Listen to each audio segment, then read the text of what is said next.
Chapter 538. Those who hadn't experienced it would find it hard to imagine Dake's current emotions. If one had to make an analogy, it would be like a roller coaster that had just reached its peak and was ready to welcome the most exciting journey.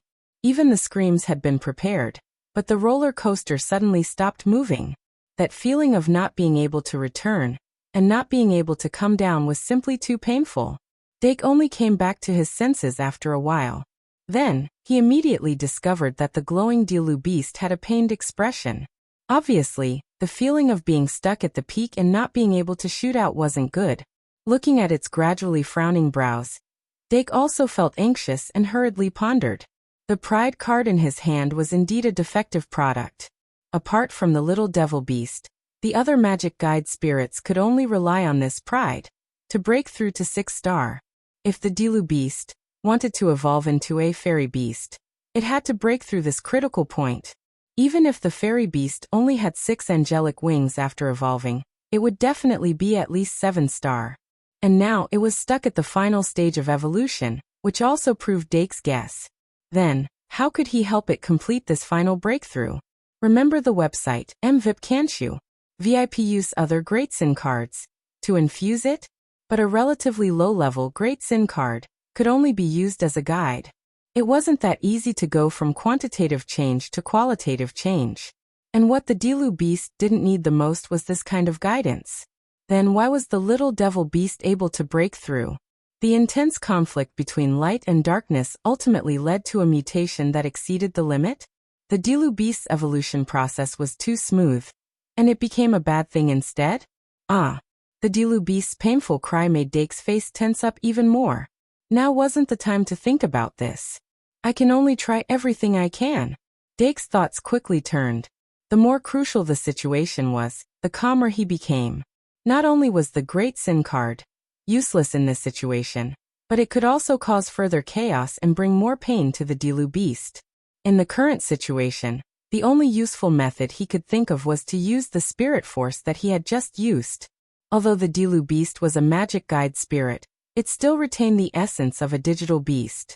In the first Digimon, the protagonists represented by Yagami Taichi were able to complete the evolution of their Digimon by relying on the power of the soul.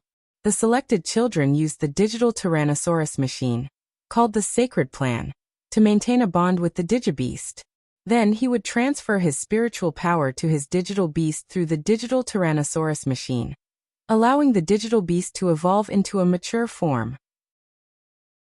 The badges that came with the digital Tyrannosaurus machine, such as courage, friendship, love, knowledge-seeking, honesty, innocence, hope, and light, presented an effect similar to a mind power amplifier. Amplifying the original spirit force would allow the Digibeast to undergo a further, super evolution. In other words, it would evolve into a complete form. Dake's research on the magic guiding fairies had led him to a relatively clear understanding of the level of the Digimon and the star level of the magic guiding fairies. Basically, growth stage and below corresponded to the first tier. Mature stage corresponds to the second step. Complete form corresponded to the third step. Ultimate body and above corresponded to the fourth step. The reason why the Great Sin card could allow the Digibeast to evolve was because the 7 original sins were a type of spirit force. Now that the Dilu beast was stuck in the process of evolving from the 6th star to the 7th star, it was equivalent to being stuck in the process of super evolution into a complete form. According to the original work, it lacked sufficient spirit force. Dake didn't have a mind power amplifier, like the badge, but he had the 7 original sins. 3-flower technique. Thinking of this, Dake immediately focused and used the 3-flower technique. Drip. Like a drop of water dripping into his heart, ripples spread out. Dake's fingertips lit up with white light, and a trace of spirit force was emitted. Then he slowly opened his eyes, and the insignia of the Great Sin flashed in the depths of his eyes. Dilu beast. Under the gaze of all the magic guiding fairies, Dake extended his hand towards the Dilu beast. The Dilu beast's consciousness was very clear, so it was very clear about the pain of being unable to split open. Its will wasn't weak. Those with the hero's aptitude all had a strong will. But right now it was very weak. It was like a baby curled up in its mother's amniotic fluid, and it couldn't change anything just by relying on its will. The spirit force hidden under the surface of pride had the softness of the light attribute. It needed help. When the fingers of both sides touched, light shone brightly. Dake stepped forward and grabbed the Dilubeast's hand, which had become as slender as a young girl's. Pure light aura was transmitted back to him through his spirit force. Dake felt the gentleness of water. He was already very familiar with pride. And with just a thought, pride would appear on the surface. The spirit force that was injected into the Dilubeast's body had an additional element of pride, and it was inclined towards light. Along with the circulation of his spirit force, Dark could clearly sense that there was a thin and long thread building a bridge between the two of them. The true affection that was born from being together for a long time, and the true affection that didn't change even after eliminating the feelings, slowly flowed into the Dilubeast's heart. Dake seemed to have come into contact with the most delicate part of the Dilubeast's heart, and he could also feel the Dilubeast's longing for him. That feeling grew stronger and stronger as time passed. At this moment, it had already brewed a clear lake in its heart. It was so warm, so attractive. When he was connecting with the little devil beast, the little devil beast's consciousness was mostly muddled and unclear. Now that he was connecting with the Dilubeast's consciousness was incomparably clear, and it could feel it even more deeply. Dake was addicted to that warmth, and the power that was born from his heart became even purer and larger. The Dilubeast, under the infusion of this power, finally welcomed a breakthrough. The light in its body completed the process of erupting and converging in an instant. The body that was like a gathering of light finally materialized. It suddenly opened its 6 wings, and a white feather floated down. The special aura that belonged to an angel quickly spread like ripples. Yvette and the others who were guarding outside Dake's bedroom quietly nodded. Far away in the Holy Church, an elder who was guarding the Holy Church's artifact suddenly opened his eyes. His sharp gaze seemed to pierce through space as he stared in the direction of the Duke's mansion. Another angel has been born. There was a trace of worry in the old voice that couldn't be ignored. Dake looked at the fairy beast that had landed on the tip of its foot, and his face revealed an undisguised look of joy. Ever since he encountered the moon god's remnant soul that had turned into a fairy beast in the secret passage, he had always hoped that he could have a fairy beast. But the magic guide fairy that was refined using the feathers left behind by the fairy beast was only a Dilubeast. Now he had finally made the Dilubeast evolve. Even though half of its face was covered by a cross-shaped mask, the beautiful curves of its face and moist red lips still explained its charm. One couldn't help but wonder what kind of beautiful face was hidden under the mask. The fairy beast's posture was very emotional. Its golden hair was soft and smooth, and the sides of its face were decorated with 3 holy feathers. A belt that symbolized restraint was tightly wrapped around its slender waist and plump right thigh. On his left ankle, there was a golden divine holy ring. A pink and purple ribbon that was engraved with mysterious runes wrapped around its arms. The 2 sections of the ribbon were shaped like wings. It was slightly different from the complete fairy beast. The evolution that the Dilubeast obtained from pride seemed to be incomplete. Just as he thought, it only had 6 wings and belonged to the angel type, not the archangel type. The difference between the 2 might be reflected in its star level and 3 attributes. But no matter what, Dake was already happy that the Dilubeast was able to evolve into a fairy beast. His gaze repeatedly scanned the fairy lady beast from head to toe, and his gaze gradually shifted downwards. Suddenly, he noticed that both of them had never let go of each other since they had held hands. He couldn't help but loosen his grip, but when he tried to withdraw his hand, he realized that the fairy beast's hand was still tightly clenched. Cough! Cough! Dake's gaze drifted to the magic guide fairies behind the fairy beast, and he hurriedly coughed twice. But the fairy beast still held on to his hand and pursed her lips. Her eyes were covered by the cross-shaped mask, and it was unknown what she was thinking about. Dake had no choice but to exert some strength. Only then did the fairy beast come to her senses. She subconsciously said, "Success." Yes, it succeeded.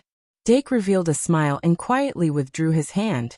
This time, apart from the surprise on the surface, There was also an extraordinary meaning behind the successful evolution of the Dilu beast into a fairy beast. In particular, the fact that he relied on spiritual force to push it past the final threshold was almost revolutionary for Dake's research. This meant that as he became more proficient in the control of spiritual force, his research on the 7 deadly sins would become more profound. He might not need the Great Sin card to evolve the digitized beasts in the magic guide fairies. The current spiritual force was only an addition, but it might gradually replace the Great Sin card in the future. Using the Great Sin card to evolve the magic guide fairies had too many limitations. If he could get rid of the restrictions of the Great Sin card and rely solely on spiritual force to evolve the magic guide fairies, Dake's tactical system would surely improve tremendously. But he still couldn't bite off more than he could chew. The research and development of the Great Sin card was a process of in-depth research on the Great Sin card, and it was irreplaceable. Dake focused and temporarily put aside his excessive thoughts. He congratulated the Dilu beast on its successful evolution with the magic guide fairies. At the door of the bedroom, Arvet and the others also quietly dispersed and did not knock on the door to enter. The evolved fairy beast exuded a gentle aura that made people want to get close to it. Although pride made its face cold, the magic guide fairies were already immune to it. At this moment they all approached it. Even the little demon beast unwillingly congratulated it. Dake also sat down and picked up the magic guide card that had turned into the fairy beast to take a closer look. Card name, Fairy Beast. Type, Fairy card. Level, Race, Angel. Attribute, Light. Magic power, 3,500. Attack, 3,600. Defense, 2,000. Ultimate skills, Holy Ring, Holy Arrow, Heaven Purple Light, Holy Bubble. After changing from Bird Beast to Angel Beast, the 3 attributes of the Fairy Beast had a more comprehensive improvement, but the weakness of its defense was still there. However, compared to the breakthrough in its magic power and attack power, this flaw was insignificant. In particular, its ultimate skill was still maxed out on all 4 attributes. This made Dake's only worry disappear without a trace. He originally thought that the Fairy Beast, with only 6 angel wings, would be lacking in the core ultimate skill, but now it seemed that this was not the case. Heavenly Lady Beast was still a genuine gold card.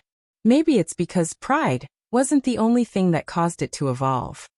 The power of the soul made up for its shortcomings, allowing it to evolve smoothly. If I can cultivate the complete pride, I won't need the help of the power of the soul. Perhaps there will be a further improvement in its star level and 3 attributes. After careful analysis, Dake injected more magic power into the magic guide card to take a closer look at the details of the ultimate skill. First, the Holy Ring. Holy Ring passive skill. The Holy Ring of the Fairy Beast is the proof of its holy element. It also makes its power stronger. Magic power plus 500, attack plus 500, defense plus 500. The retention of the Holy Ring was no doubt a huge surprise. The practicality of increasing magic attack and defense by 500 points had been proven countless times on the Diru beast. This meant that the basic attributes of the Fairy Beast in its normal state would be magic power, 4,000, attack, 4,100, defense, 2,500. With such terrifying basic attributes, it would not be an exaggeration to say that it was an 8-star magic guide fairy. It was a pity that the claws of the ultimate digital beast, the golden sword lion, which the Diru beast always wore, were not retained. This greatly reduced its melee damage. On the other hand, the Holy Arrow was the ultimate skill that the Holy Arrow had acquired. Holy Arrow. The Fairy Beast can summon a holy bow and arrow formed by the gathering of light. In the name of heavenly execution, it will shoot an electric arrow to punish sins with thunder. It has a paralyzing effect and an additional 500 attack. A weapon that could increase attack by 500 points was not rare among the magic guide cards, but as an additional effect of a powerful ultimate skill, it was extremely powerful. It was a pity that the additional attack of the weapon could not be stacked. When the Holy Sword was used by the Holy Sword, it would not increase attack by 500 points. However, when it came to the Holy Sword, Dake did not doubt the Fairy Beast's brave quality at all. It was a pity that the Holy Sword was so compatible with the Holy Sword that it could not produce a unique combo skill like the Crazy Dance. However, a man who was never content was like a snake trying to swallow an elephant. Dake was very satisfied. Heaven's purple light. The fairy beast will not tolerate injustice and evil. When she releases a beautiful and gentle purple light beam with the purpose of condemning sins, the more evil the opponent is, the more damage they will receive. The damage to demons will be increased by 100%, the damage to dark attribute will be increased by 50%, and the damage to evil attribute will be increased by 20%. Under the illumination of the heaven's purple light, no evil could survive. Dake looked at the additional effect that was extremely similar to the Holy Sword, and no longer doubted the fairy beast's brave quality. It was just like a living Holy Sword. There's one more ultimate skill left. Dake continued to look at it with excitement in his heart. Holy Bubble. The fairy beast gathers the power of all her companions and injects it into the holy bow to shoot a holy arrow that can purify all sins. The description was extremely simple, but there was an extremely terrifying meaning hidden in it. This is undoubtedly a psychic skill. After experiencing the magical beast, Stag's light of the soul, Dake finally obtained his own psychic skill. His eyes widened subconsciously. He was excited about this psychic skill that was obviously exclusive to the main character, and usually appeared at the end of works. It was used to kill a boss in a desperate situation. However, after calming down, he realized that this psychic skill's power was actually extremely unstable. The fairy beast gathers the power of all her companions. Then what is the definition of companions? How much power can each of them provide? Is there a limit to the power that can be shot at the end? He had to look deeper to find out all of this. From the looks of it, since I'm connected to the fairy beast, I'm definitely one of her companions. As for the other companions, perhaps it's the magic elves? Dake could not help but raise his head and look at the happy magic elves again. Then he began to recall the anime that he had seen before. In the first Digimon, the 8 children and their digibeasts can be defined as the fairy beast's companions. Each of them has a digital Tyrannosaurus called the Divine Plan. It's a medium that transmits psychic power, and it's also a key item that connects the 8 children together. I don't have a digital Tyrannosaurus, but I seem to have an item that can connect the Diru beast and the other magic elves together. In other words, it's a field card. Or more accurately, it's paradise. Dake suddenly realized. He quickly realized that the potential of this holy bubble was unimaginable. As paradise continued to level up, its final power would continue to increase. This could no longer be called a trump card. It was undoubtedly an ultimate skill. It was late. Dake did not attempt anything related to the fairy beast's psychic skill after this. The magic elf's excitement also calmed down as the fairy beast degenerated. However, the magic elves who did not obtain any new power had planted a seed of desire for power in their hearts. The young blue-eyed dragon, which was also the incarnation of pride, finally came over and used its tongue-lick psychic skill on Dake. It obviously wanted Dake to continue while it was hot, and let it enjoy the infusion of pride. Tomorrow morning. Dake touched its cute big head and said affectionately, "A whoop." The young blue-eyed dragon's big eyes narrowed into a line. Dake had thoughts about hatching the original dragon egg. However, after so many experiments, he was very clear that the energy level of pride was still insufficient. Otherwise, if he used a complete pride, it was very possible to hatch a new magic elven from the original dragon egg. Sin. Blue-eyed white dragon.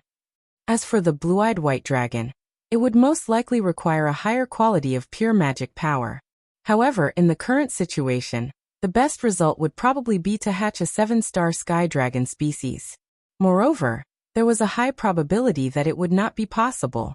When he experimented tomorrow morning, the young blue-eyed dragon might be disappointed. However, in this world, it was impossible to always be as one wished. Dake closed his eyes and slowly fell asleep. The night was quiet. The appearance of the fairy beast caused some unknown commotion, but the entire kingdom was still peaceful. The saint, who was extremely concerned about the birth of the angel, was also busy implementing the holy judgment and could not do anything else. Moreover, the place where the angel appeared was the Duke's mansion. Chief Archbishop Caleb Norris even immediately guessed that it was most likely done by Dake Deming after receiving the notice. He had a deep impression of the Diru beast and the Basti beast, connecting it to the mysterious ability that Dake had to make the magic elven evolve. He even directly concluded that the Diru beast had evolved into an angel. If their judgment was correct, what they could do was to record the owner of the angel and its basic information, just like what they had always done. A night passed. When the morning light of the 29th of August illuminated the kingdom, the students who were preparing to take the magic car back to school had already left early. In fact, most of the students would take the magic car back to school. The Shung Malian Academy would also send a special magic car to pick up the students. During this period of time, there would be a lot less trips to the public. After breakfast, Dake brought the magic elves to the training field in the backyard. The young blue-eyed dragon's body was already huge. If pride was used to hatch an adult dragon, then the mansion would definitely not be able to fit it. In order to not cause any more damage to the mansion, it was more appropriate to conduct the experiment outside. Young blue-eyed dragon, dragon egg transformation. Following Dake's command, the young blue-eyed dragon let out a high-pitched cry and immediately shrunk the essence of its body, turning into a snow-white dragon egg. Dake walked forward, aimed pride at the dragon egg and began to summon. In the name of Dake Deming, I summon pride. Under his special control, the dark golden radiance condensed into a beam and shot into the dragon egg. As the power of pride was continuously injected, the bright red pride emblem gradually appeared on the eggshell. The aura emitted from the egg was also rapidly changing. Dake carefully sensed the changes in the aura and keenly sensed that the primordial dragon egg's absorption of pride was very high, far higher than Pride 3's absorption. Could it be because Pride's light attribute energy occupies most of the energy? Dake's thoughts moved slightly, and the expectation that was originally hidden in the bottom of his heart surged up again. The primordial dragon egg was transformed from the young blue-eyed dragon. And the young blue-eyed dragon was originally a 6-star magic elven. In other words, the primordial dragon egg itself contained a large amount of essence that was enough to hatch a 6-star magic elven. In other words, its foundation was at 6-star. This was closer to 7-star than the 5-star lion beast and the 4-star Diru beast. Perhaps this defective pride could also allow it to break through to the 3rd step? Thinking of this, Dake's gaze became more and more focused. The primordial dragon egg's absorption of pride's energy was extremely fast. There was no stalemate at all like the previous few times. After it finished absorbing pride's energy, it immediately showed signs of hatching. Crack. A crisp sound suddenly sounded. The first extremely obvious crack appeared on the dragon egg's eggshell, and a trace of natural pressure that belonged to the dragon species leaked out. Everyone who was already familiar with the aura of the young blue-eyed dragon immediately realized that the quality of this pressure was higher than the young blue-eyed dragon's. Pride had indeed undergone a qualitative change compared to Pride 3, even if it was not complete. Crack, crack, crack, crack. The sound of the eggshell cracking became more and more intense, and a glaring white light shot out from the cracks. It was as if a dragon's roar could be heard from afar. The newborn dragon species in the dragon egg had finally broken out of its shell. From the top of the cracked eggshell, it was a white dragon with green eyes that had obviously taken on an adult form. Roar! After the white dragon broke out of its shell, it suddenly spread its dragon wings and sped towards the sky. Like a white light shining in the sky, it disappeared above the clouds in the blink of an eye. Then the wind whistled. White lightning struck down quickly. The white dragon that was covered with green veins returned once again. It suddenly retracted its wings when it was about to land, and the strong wind that blew up made the sand confused. The insufferably arrogant pressure suddenly covered the sky and earth. The magic elves widened their eyes, but they were not frightened by this pressure. Although it had become bigger and more powerful, this white dragon's eyes were still pure. This was a pure white dragon of the light attribute. They couldn't help but look up. When this white dragon first broke out of its shell, He thought it was the legendary blue-eyed white dragon. However, at this time when he observed it again, he found many differences from the blue-eyed white dragon. Among them, the most obvious was that the scales of this white dragon were covered with green veins. Obviously, this should be a subspecies of blue-eyed white dragon. However, Dake's understanding of Yu-Gi-Oh was limited. He only knew that there were a large number of subspecies of blue-eyed white dragon, but he couldn't distinguish them very well. Fortunately, he had the magic card. Dake immediately took the magic card in front of his eyes, and found that the text on the card had changed to blue-eyed white dragon. Blue-eyed white dragon. Is this a card that can be used as a substitute for the blue-eyed white dragon? But it shouldn't be of the same star level as the blue-eyed white dragon. Dake couldn't help but frown. On the face of the Green Eyes White Dragon card, there were 7 stars clearly marked. This meant that it was only a 7-star card. Although a 7-star card was a big surprise, it didn't quite match with an adult white dragon. One had to know that the blue-eyed white dragon and its subspecies in Yu-Gi-Oh were all below 8-star. Dake judged that the blue-eyed white dragon should be an 8-star card after it was converted into a magic elven card, so the blue-eyed white dragon should also be an 8-star card. However, that was the case. Being able to use this pride card to hatch a 7-star blue-eyed white dragon was already the best result that he had expected. He immediately smiled and opened his arms to the blue-eyed white dragon to welcome its arrival. Card name, blue-eyed white dragon. Type, elven card. Level, race, dragon. Attribute, light/dragon. Magic 3000, attack 3500, defense 3000, ultimate skills, dragon egg transformation, green eye incarnation, destructive white light spray, light spirit hall. The 7-star Cyan Eyes White Dragon had very standard stats for its 3 measurements. As for its ultimate skills, they overlapped with the blue-eyed baby dragon.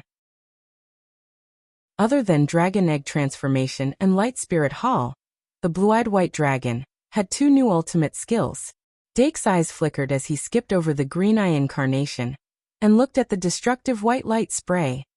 As the name of the skill that the blue-eyed white dragon called out in Yu-Gi-Oh, destructive white light spray, was very famous. Dake vaguely remembered that there was a magic card called Destructive Gale Bullet in the blue-eyed white dragon deck. It was the ultimate skill of the blue-eyed white dragon. As for whether or not these 2 skills were the same, he wasn't sure. In any case, with this ultimate skill, the blue-eyed white dragon finally had a powerful magic attack type ultimate skill, Destructive White Light Spray.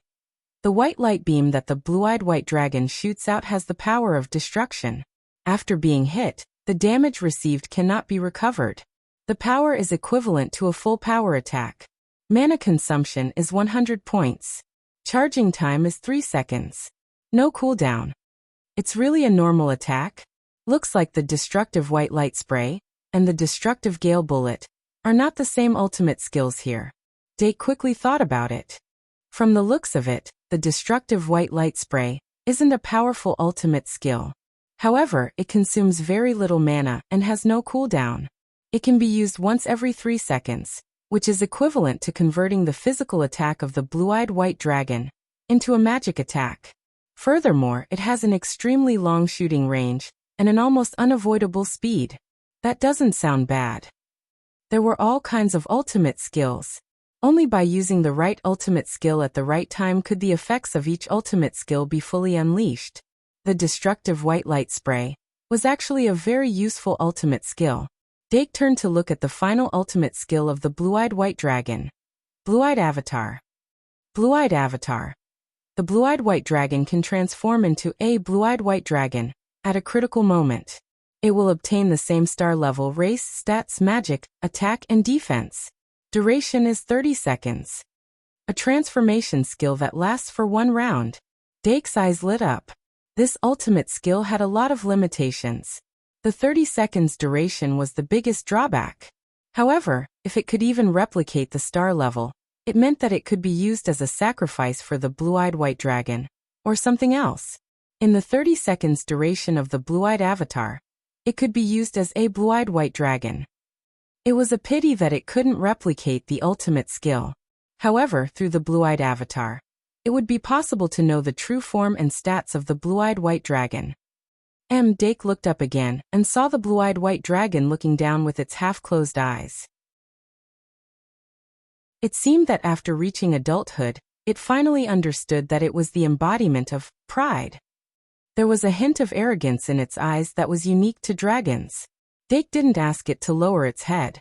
Instead, he pointed at the empty space in the arena and said gently, "Blue-eyed white dragon, try your ultimate skill.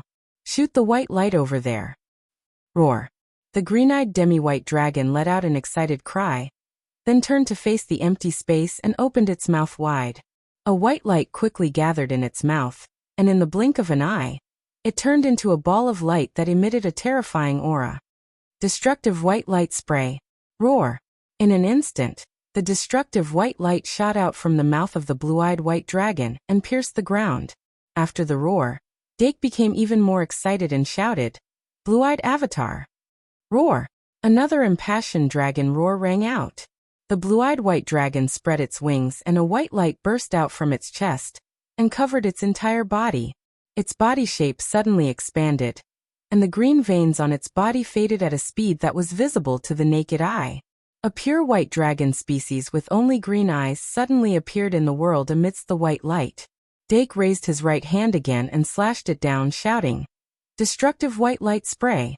A white light that was thicker and bigger than before shot out in an instant and blasted an even bigger hole in the ground. Obviously, as the blue-eyed white dragon transformed into a blue-eyed white dragon, its attack had also increased and the power of the destructive white light spray had also increased. Dake was excited and immediately looked at the magic card that had turned into the blue-eyed white dragon. Card name, Blue-eyed white dragon. Type, Elven card. Level, Race, Dragon attribute. Light/Dragon magic power, 4500. Attack, 5000. Defense, 4500. Ultimate skill, Dragon egg transformation, blue-eyed avatar, destructive white light spray, Hall of Light. The series of stars on the card instantly dazzled Dake's eyes. He suddenly whispered, 9-star? Blue-eyed white dragon is not an 8-star, but a 9-star? Dake couldn't determine whether this was a surprise or a shock. Anyway, the duration of the Green Eyes avatar was very short, and he had to get as much information as possible. Blue-eyed white dragon was known as the strongest dragon species in the first game of Yu-Gi-Oh! It had the highest attack and defense at that time. Although it was a normal monster with no effects, its attributes were completely out of the norm. After being transformed into a magic elven, the blue-eyed white dragon was not an 8-star but a 9-star. It also had the magic power and defense of a 9-star, and a super strong basic attack that exceeded a 9-star by a full 500 points. One had to know. In the panel of the Magic Elven card, the higher the star level of the Magic Elven card, the harder it was to reach the top value. Not to mention the existence of a supermodel, like the blue-eyed white dragon. Without a doubt, it was the strongest dragon species in the third tier, if not for its ultimate skill. Of course, it was impossible that the blue-eyed white dragon that had been transformed into a Magic Elven card did not have a corresponding ultimate skill. Perhaps the magic card that could destroy all the monsters on the opponent's field in Yu-Gi-Oh!, the explosive Gale Bullet of Destruction, was one of its ultimate skills. In short, Dake was looking forward to it when he thought of this. He raised his head slightly and looked at the blue-eyed white dragon again. Then he looked at it reluctantly as it cancelled its transformation and turned back into a 7-star blue-eyed white dragon. At the end of the summer vacation, Dake Dimming finally completed most of the holiday plans. The classes of the Magic Guide Fairies would also end today. At noon, Dake took the time to bring the magic elves to the training field again. Then, with the help of his spiritual power, he successfully evolved the Diru beast into the fairy beast again. Then he commanded the fairy beast to try the holy arrow and heaven's purple light, and finally the holy bubble. Gather the power of all companions. Dake first asked the fairy beast to use the holy bubble, without activating paradise. As expected, the only one who could transfer power to it was its master, Dake. After activating paradise, the magic elves that belonged to paradise were all connected to the fairy beast and could transfer power to it. However, there was a limit to how much power the holy bubble could absorb. As the master with the deepest bond, Dark's power could increase the power of the holy arrow by almost 100% when she gathered the power of her companions. Even after activating Paradise, the other magic elves could only increase the power of the holy arrow by 10%. The difference of almost 10 times was caused by the strength of the bond. The stronger the bond, the thicker the transmission channel. As for the upper limit of the holy bubble's power absorption, it could not be measured because it had not been reached. After completing the test, Dake went to the last activity class with the magic elves in the afternoon to bid farewell to the 4 tutors. Looking at the magic elves folding paper cranes, hearts, and other letters to the tutors who had accompanied them for more than 2 months, Dake somehow felt a little sour in his nose. I hope we can still meet again during next year's holidays. Dake shook hands with the tutors and said goodbye. Finally, he sent Lady Camilla, Sage Cyrus, and Lady Plant out of the Duke's mansion. As for Lady Cook, she accepted the Duke's mansion's employment, and would stay in the mansion to educate the younger maids. After that, Dake changed into his formal attire and boarded the carriage to the palace. 5 and 1 10,000 plus, 152/233. Finally finished. The Cat Lady Encyclopedia page was rejected by the essay competition. It will be published next Tuesday. Please vote. Chapter 539. The Duke's carriage arrived at the palace before nightfall. The afterglow of the setting sun hung in the sky like a golden veil, illuminating half of the palace in red. Dake Dimmung, in a black suit, stepped off the dragonhorn carriage accompanied by the maid Olga. After passing through the palace guard's identity check, he switched to the small carriage inside the palace. The carriages that could only carry 1 to 3 people were of various styles. There were antique models made of rare ancient wood, gorgeous Victorian-style models, and even dark Gothic-style models. Every time Dake entered the palace, he would exclaim that the Empress, who designed these small carriages, was really leisurely and elegant. Maybe it's because life in the palace is too boring? Dake opened the curtains and looked at the carriages around him, his thoughts drifting away. The current king had 3 wives. The Empress was close in age, and was said to be childhood sweethearts who had known each other since they were young. She was also of noble birth and only gave birth to a daughter in her 30s, who was now the eldest Princess Elisha. The second wife was the first princess consort, the birth mother of Prince Charles. She was in her early 40s and didn't look old. The last wife was the second princess consort, who gave birth to 2 little princesses in her early 20s. She was only in her early 30s and was still beautiful and charming. Remember, https://m, vipcanchu, VIP. As the king got older and his children grew up, the 2 princess consorts moved out of the palace one after another, and lived a relatively free life, only occasionally returning to the palace to visit. Therefore, only the Empress stayed within the high walls of the palace. She basically took care of all the affairs in the palace. Tonight's banquet for the 2 little princesses was most likely the work of the Empress. Dake's eyes turned slightly. The invitation to the banquet actually had 2 names written on it. But Yvette didn't come, so he was the only one attending the banquet. It was slightly different from John and Joey's banquet. The banquet for the 2 little princesses was very formal and very grand. The threshold for invitation was also higher. With so many great nobles present, of course, it wasn't his place as a junior. So tonight, he could just relax and play around. Then he could find an opportunity to yo-yo.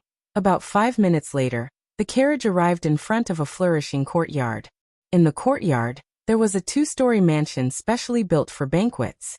The lawn outside the courtyard was lit with night lights, and there were pastries and drinks everywhere. The nobles, who were dressed in luxurious robes, were strolling leisurely on the lawn. From time to time, they would chat with others and let out faint laughter. A melodious melody floated in his ears, and a gift tree full of small gift boxes stood in the middle of the lawn. After Dake got out of the car, he entered through the side door in a very low-key manner. Then he deliberately found a secluded place to sit down and quietly experience the gradually lively atmosphere of the banquet. Olga waited for him to sit down, then took the small gift to the gift tree and gently placed it in the small mountain of gifts. That was the end. Dake's mission for the night is complete. Since the two princesses were the main characters of the banquet, there were many young nobles who came to the banquet tonight. The nobles of the kingdom had been tempered by war, and there was no lack of low-key luxury types. Even if they weren't, the young people attending the banquet would dress themselves up as that type of noble. They were usually more popular than the young nobles who were as pompous on the outside as they were on the inside. They were at the center of the social circle of their peers. Dake used his eyes to look for people he was more familiar with in the crowd with great interest. But students like Angus Jeffrey who were studying at the Shung Malian Academy were extremely rare. Most of the Shung Malian students seemed to have left the capital in the magic car this morning.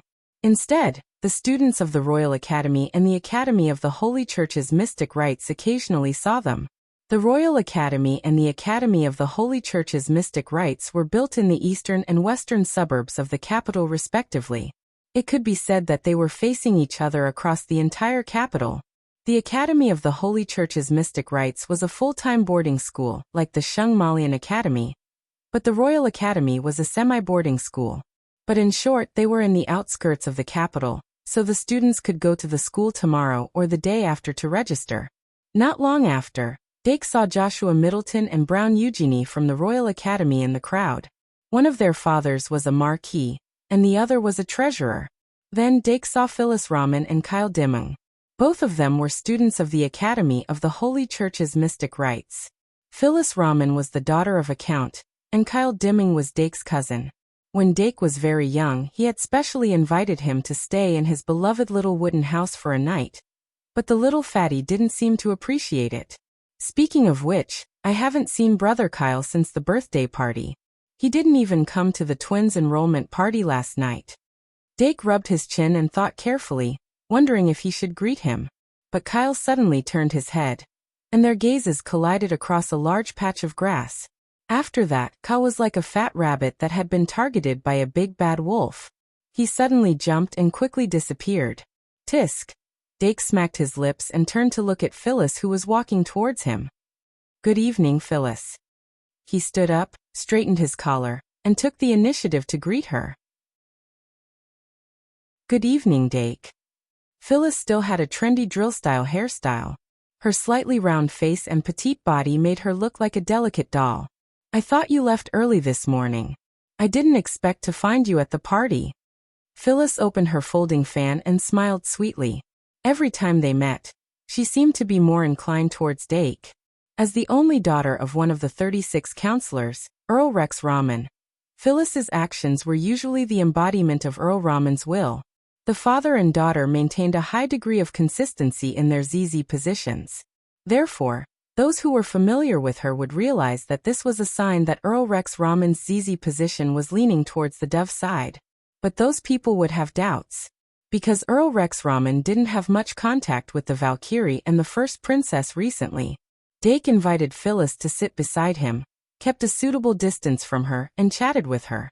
He originally wanted to muddle through tonight's banquet, but he didn't expect that after a while, Joshua Middleton, the son of the Marquis, also came over. Joshua Middleton was 16 years old this year. He originally didn't get along with Dake, but after the magic chess battle at the beginning of the holiday, the relationship between the two had some subtle changes. This time, he took the initiative to express goodwill. It was a complete change in attitude. His father, Marquis Middleton, was not only a powerful warrior, but also a veteran strategist. He was influenced by what he saw and heard, so he wasn't stupid.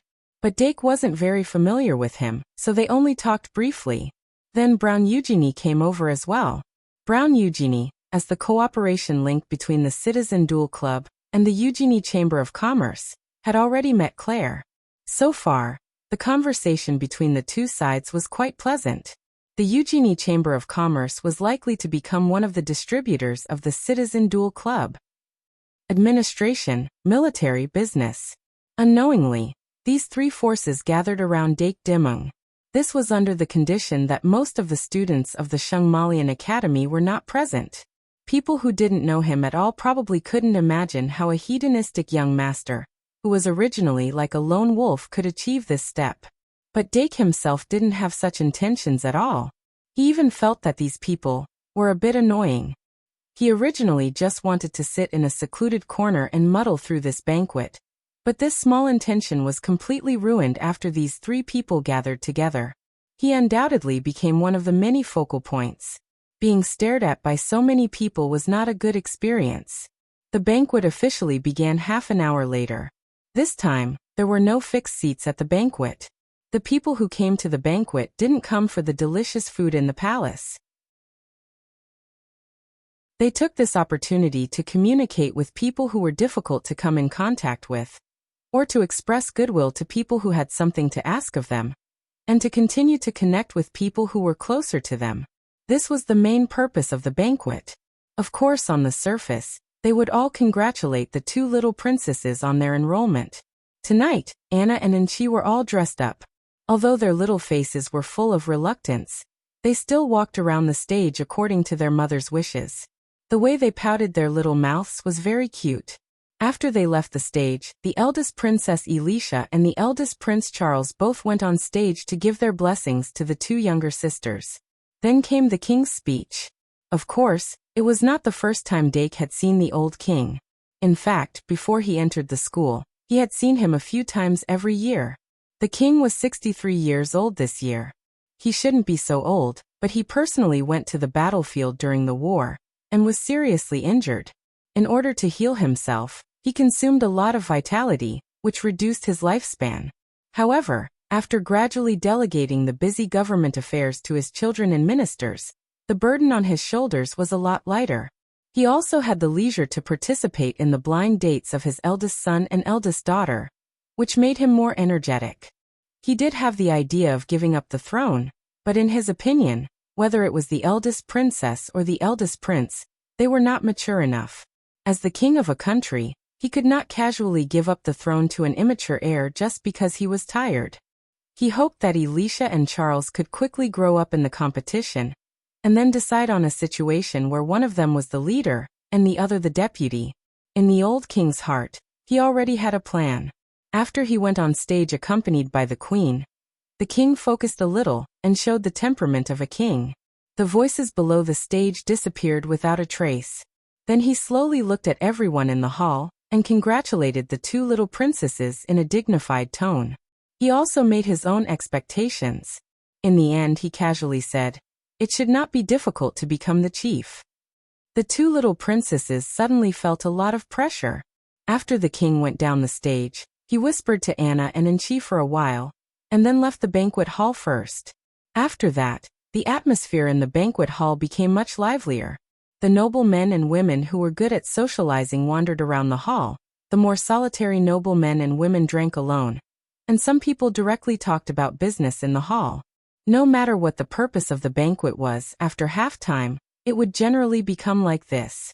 Dake rejected Joshua Middleton's invitation to drink, and in turn promoted milk tea to him. Ever since Olga successfully recreated different flavors of milk tea, this new drink quietly became popular in the noble circle. And now it was even served on the table of the palace banquet. Brown Eugenie had his eyes on the pearl milk tea from the beginning, and had already drunk a few large cups. Dake originally wanted to remind him that drinking too much milk tea would make him fat, but after looking at his ball-like belly, he chose to give up. Soon after the banquet began, Phyllis moved to the small circle of noble ladies formed by the noble ladies. Dake occasionally looked over, and felt that the noble ladies were secretly glancing at him. He took a deep breath, put on a meticulous smile again, and dealt with the unfamiliar nobles who came to talk to him. Annoying. It was already so annoying now. In a few years, it would be even more annoying. The only thing that made Dake feel lucky was that the two little princesses were obviously restrained by the princess, and did not come to trouble him. When they opened their eyes wide and stared at him, Dake seized the opportunity to wink at them to relieve the annoyance in his heart. As for whether the two little princesses would feel more annoyed because of this, of course it was certain and certain. In the second half of the banquet, Dake finally found the opportunity to sneak out of the banquet hall. But when he wanted to take advantage of the situation to leave, he was blocked by Phyllis at the door. "Hey Dake, are you leaving already?"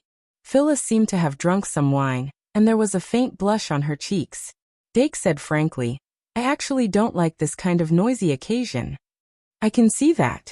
Phyllis nodded and said, but it seems that you still owe me dinner. Dake blinked and wanted to say that it was just a polite remark. Phyllis said, speaking of which, you are about to enter the school, right? Dake nodded and said, there are still 2 days. Phyllis frowned and said, in that case, the next time we meet will be 9 months later. Don't forget your promise. Dake was startled and said, what promise? Phyllis counted on her fingers and said, first, you still owe me dinner. Second, the next time I invite you, you said that you will not refuse. Is that all? Dake replied.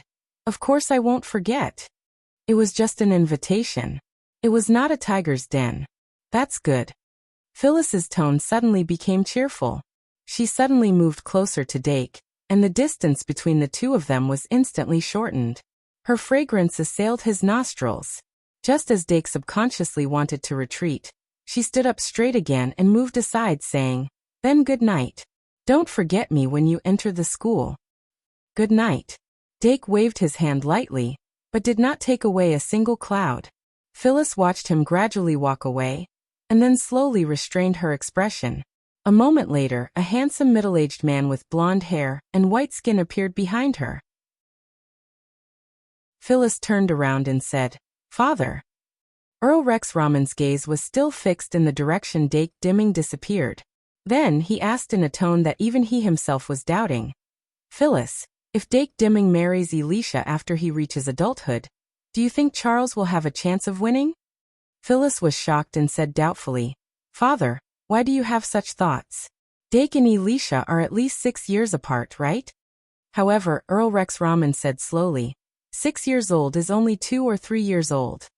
Phyllis's tone became sluggish and she said angrily, what you said makes sense. Only then did Earl Rex Raman lower his head to look into his daughter's eyes.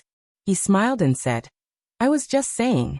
After all, the first princess will have to marry someone eventually. Phyllis hugged her chest and said, it's looking for a son-in-law. Earl Rex Raman said helplessly, all right, it's looking for a son-in-law. Ollie. Dake called out softly as he walked a little further away. Ollie walked out from behind him and walked side by side with him. Who's there? Dake whispered. Ollie said, it's Earl Rex Raman. Dake frowned slightly and thought, Rex Raman, is he a daughter lover? Ollie thought for a moment and said, Miss Phyllis is Earl Raman's only daughter. The Earl's care for her is indeed extraordinary. Dake said, I wonder what they are talking about now. Ollie said, do you need me to go and find out? Dake shook his head and said, no need. It's not that interesting.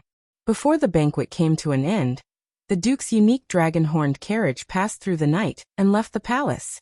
A sudden thunderstorm came down in an instant. The lightning tore the sky apart, and the thunder rumbled continuously. But the dragon-horned horse pulling the carriage was still as steady as a rock, and was not frightened by the thunder at all. The carriage's speed was still stable, and they soon returned to the mansion. When Dake got off the carriage, he glanced at the drenched but still handsome dragon-horned horse. Suddenly, he thought of something and his eyes became brighter. It was the night of August 29th, and the departure date was the morning of August 31st. In other words, there was still a free day tomorrow. On this day, there was something he wanted to do. So that night, Dake knocked on Claire's bedroom door after bathing. Even though it was late, Claire still asked the small animals to open the door. But she did not get out of bed. Instead, she moved inside and patted the bed beside her. She blinked and said, What's the matter? Why are you looking for me so late? Dark obediently sat down beside the bed and said, I would like to ask you some questions about riding. Claire immediately understood. Riding? You want to ride a dragon? Dake nodded and said yes. Claire smiled and waved at him. When Dake came close, she suddenly got up and pulled him onto the bed. Then she smiled and said, But your dragon is a little small. Dake was a little embarrassed. Considering the age of the two lives, he was about the same age as Claire. But in front of Claire, he always felt like a real child. Maybe there is a gap in experience. Dake shook his head and said to Claire, It can become bigger. Claire pouted. It is big, but it can only last for 15 minutes. Dake said. If it's just learning, 15 minutes is not short. Claire smiled and said, since you said so, there is no problem in teaching you. Just think of it as preparation for becoming a real dragon knight in the future. After getting Claire's permission, Dake went to sleep with faint expectations. The next morning, the earth that had been washed by the rainstorm exuded a fresh smell of vanilla. Crystal clear dew rolled down from the leaves, splashing a little water droplets. Dake brought the young green-eyed dragon to the training field in the backyard. Not long after, the sound of a dragon's roar came from the direction of the dragon taming platform. After the young green-eyed dragon with a silly look felt the dragon's aura, its round eyes suddenly narrowed and exuded a pure dragon's aura. But Claire's wyvern responded with its dragon's aura without any fear. The young green-eyed dragon suddenly let out a dragon's roar. Although the sound was young, it was already ferocious. In the blink of an eye, the wyvern's huge body appeared above its head. It then circled in the air for a few rounds before rushing down. Claire's wyvern was only a subdragon species with thin dragon blood, but it was a veteran of the battlefield. Its eyes were full of vicissitudes and bloodthirstiness. After it landed, it stood opposite the young green-eyed dragon, and the difference in size between the two became more obvious. Although the young green-eyed dragon was nearly 3 meters tall, its body was not suitable for carrying people, and its wings were not fully developed. A normal adult dragon species was at least 5 meters long. Claire's wyvern was a little bigger, a full 7 meters long. Bring the flight incantation, and let your dragon egg hatch. Claire sat on the dragon's back and looked down. Dake looked at the dragon saddle on the wyvern's back with some envy. He reached out his hand to comfort the young green-eyed dragon, and let it perform the dragon egg transformation. After the young green-eyed dragon turned into a dragon egg, he immediately injected the pride, and hatched the green-eyed subwhite dragon. The green-eyed subwhite dragon that came out of the dragon egg was not inferior to the wyvern in terms of body size. It opened its wings and looked at the wyvern in disdain, then turned to look at its master on the ground. Dake smiled and used the flight incantation to fly onto the dragon's back. After he sat down, his hands touched the cold dragon's scales. An indescribable excitement came from the bottom of his heart. Which boy didn't ride a dragon in his dream? The wish that had been buried in the dust struggled out of the mountain of dust and finally came out again. Dake adjusted his sitting position according to Claire's instructions, and then activated the chakra in his body. He guided the chi from the chakra to his hands and feet, so that his feet tightly clamped onto the dragon's back, and his hands grabbed onto a piece of hard dragon scale. Then, he soared into the sky. 3 and 1 6,000 plus, 153/233, it's 12 o'clock. I've sent it in advance. The remaining 4,000 will be put in tomorrow's chapter. The Cat Lady Encyclopedia was on time in the morning, and was occupied by the essay page. After a lot of communication, the Cat Lady Encyclopedia was finally changed to next Tuesday. It will be uploaded after the essay page is taken down. Chapter 540. Even though the Green Eyes White Dragon could only exist for 15 minutes, the cooldown of dragon egg transformation and pride were almost the same. This meant that every hour, the hatching process could be carried out. Dake used 45 minutes to study and rest, 15 minutes for flight training, and when the Green Eyes White Dragon could no longer exist, he used Flight Spell to descend, making full use of every minute and second. After a whole day, his mastery of riding was just like that. Of course, this also had a lot to do with the fact that the dragon he was riding was a magic elf that could be controlled completely. A true dragon knight had to spend a lot of effort just to tame the dragon species. Dark had once wanted to try riding Claire's wyvern, but he was tragically rejected. It was fine when he was riding with Claire, but it was not fine when he was alone. Even if Claire tried to appease him, it was useless. In the end, he could only give up. Even a wyvern species like the wyvern was like this, let alone a pureblood dragon species. Website: https://m. VIP Canchu. VIP. They would only let the dragon knight they liked ride them. Once they chose a knight, it would not change. In terms of loyalty, they were much stronger than some humans. When dusk fell, Dake, who had been riding the dragon all day, was pleasantly surprised after entering the mansion. Yelvet personally cooked and prepared a sumptuous dinner with Ollie. The family banquet started and ended in a cheerful atmosphere. Dake returned to the bedroom unsatisfied and began to pack his luggage. Just like when he left school, he had a lot of things to bring back. For this, he planned to apply for a wyvern to transport them by air. After a few hours, the bedroom door was filled with luggage of all sizes. The entire bedroom was much more spacious. Dake laid down after being tired and enjoyed being surrounded by the cats. His mood gradually calmed down. I'm going back to school. He had never been so reluctant to leave for a vacation. Although life in the Duke's mansion was not as exciting and interesting as in school, the warmth of being with family every day made him reluctant to leave. Dong dong dong. Little magical beast. When the little fiend opened the door, the one who entered was not Olga as expected, but Yvette in light pajamas. Mom! Dake called out softly. Yvette walked to the side of the bed and slipped into the sheets very naturally. She leaned against the back of the bed and said, Baby! Dake blushed. Her style of either calling him baby or baby troubled him quite a bit, but Yvette would never be able to change this bad habit of hers for the rest of her life. Dake asked, What's the matter? Can't I come if I have nothing to do? Yvette mumbled. Dake hurriedly shook his head. Of course I can come whenever I want. Hey. Yvette tilted her body slightly and rested her head on Darling's shoulder. She felt that Darling's shoulder had become unusually broad in just a year. Perhaps when he returned home 9 months later, his baby would have already grown up. 14 years old, in their era, was the age when they had to go through the rite of passage. They leaned against each other quietly for a while. Then Yvette said wistfully, Remember to miss Mom when you return to the academy. Yes, I'll miss you every minute and every second, Dake said. Yvette said playfully, That's not necessary. Just miss me every second. Dake, yes. Yvette looked at how cute her baby was and finally couldn't help but reach out and hug him to her chest. Dake lay down obediently and looked up at his mother's delicate chin. His heart was filled with nostalgia. In these 3 months at home, although Yvette was very busy most of the time, she would insist on having dinner with him except when she really couldn't get away. And the taste of home was forged from this little bit of warmth.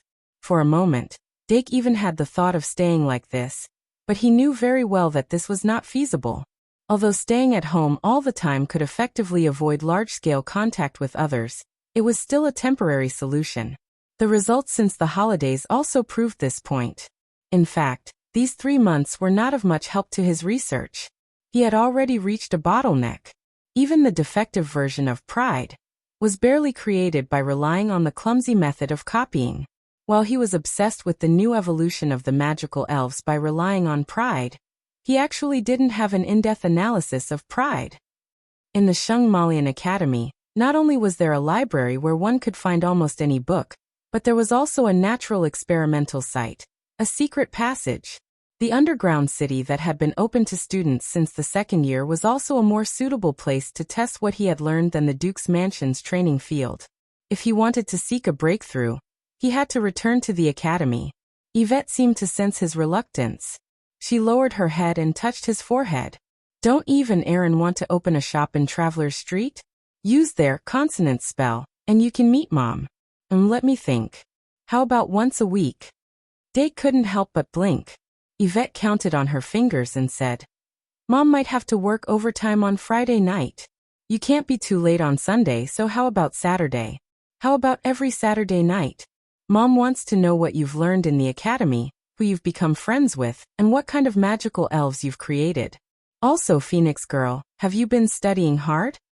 Phoenix Girl, who was hiding on the small bed, quietly pulled up the blanket to cover the top of her head. Yvette said, I remember that students can obtain permission to enter the underground city from the 2nd year onwards. Although the underground city isn't particularly dangerous, it's always a bit tricky in its strange ways. If you don't send messages often, Mom will be very worried. Dake blinked again. Yvette probably realized that once a week was indeed too much, and even Aaron had their own missions to complete. Thus, she said in an extremely reluctant tone, Then, how about half a month? Once every 2 weeks. Sigh, every 4 weeks, right? Especially when you're going to participate in a duel.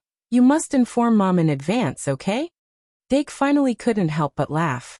Yvette grabbed his cheeks and pulled them outward, complaining.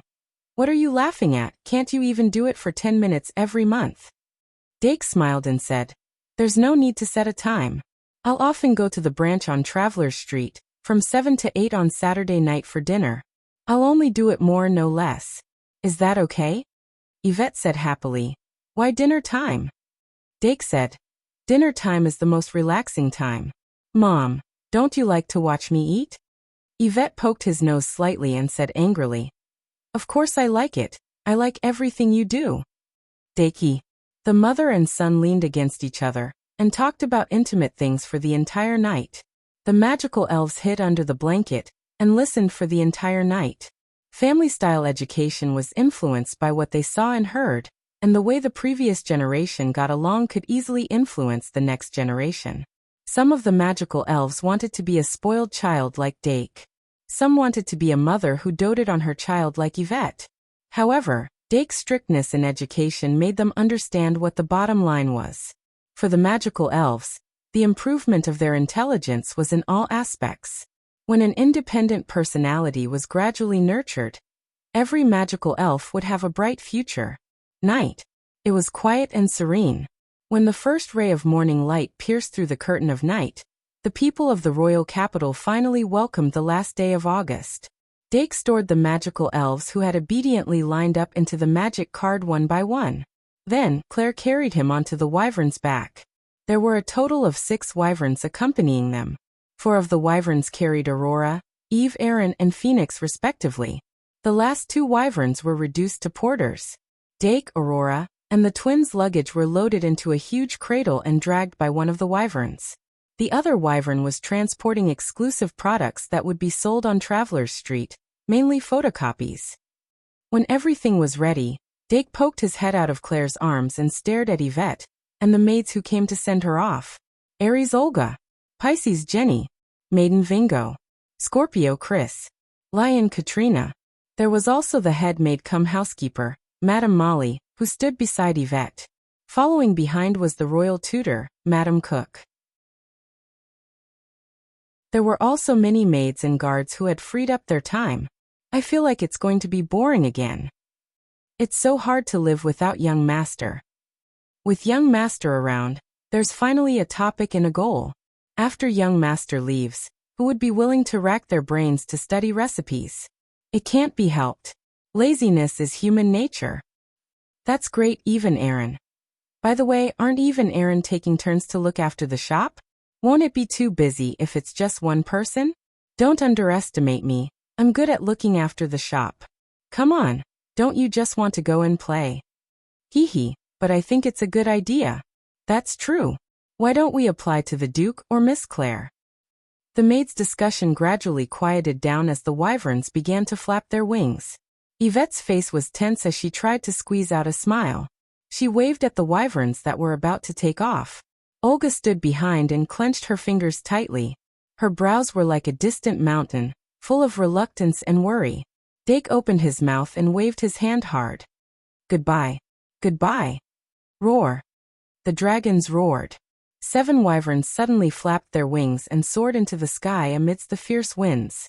Then, under the leadership of Claire's wyvern, the 7 wyverns circled the Duke's mansion 3 times before suddenly accelerating and flying away. Only when the last flying dragon had completely disappeared from her sight did Arvette lower her head and purse her lips tightly. But compared to this time last year, she was much stronger.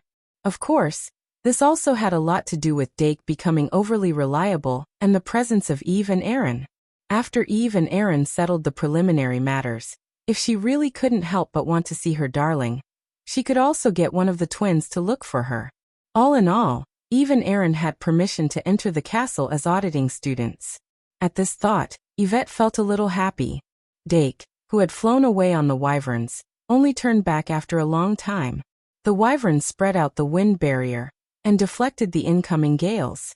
The 7 wyverns manipulated the airflow and flew faster and faster. The group landed midway to replenish their magical powers and stamina, before continuing their journey. Then at 7 p.m., they successfully arrived at the Academy Town. The Academy Town was brightly lit with students and parents coming and going. The second-year students and above could directly enter the academy through the teleportation plaza, while the first-year students had to temporarily stay in the Academy Town under the guidance of the staff. Dake still remembered that Yvette brought him directly through the enchanted field and flew into the academy. As for this year, I can't leave Aurora alone outside. Dake clapped his hands and got the 6 accompanying dragon tamer guards to unload the luggage and goods. Then he ordered them to wait in the Academy Town. In the future, he would still need their cooperation in transporting people and transporting goods. After the luggage and goods were unloaded, Dake summoned the lion beast. Claire also summoned 2 magic elves to carry the twins' luggage and goods. The 5 of them brought 4 magic elves and headed to the teleportation plaza. As special auditing students, Eve and Aaron didn't participate in the school assignment ceremony. They would temporarily stay in Claire's dormitory as staff.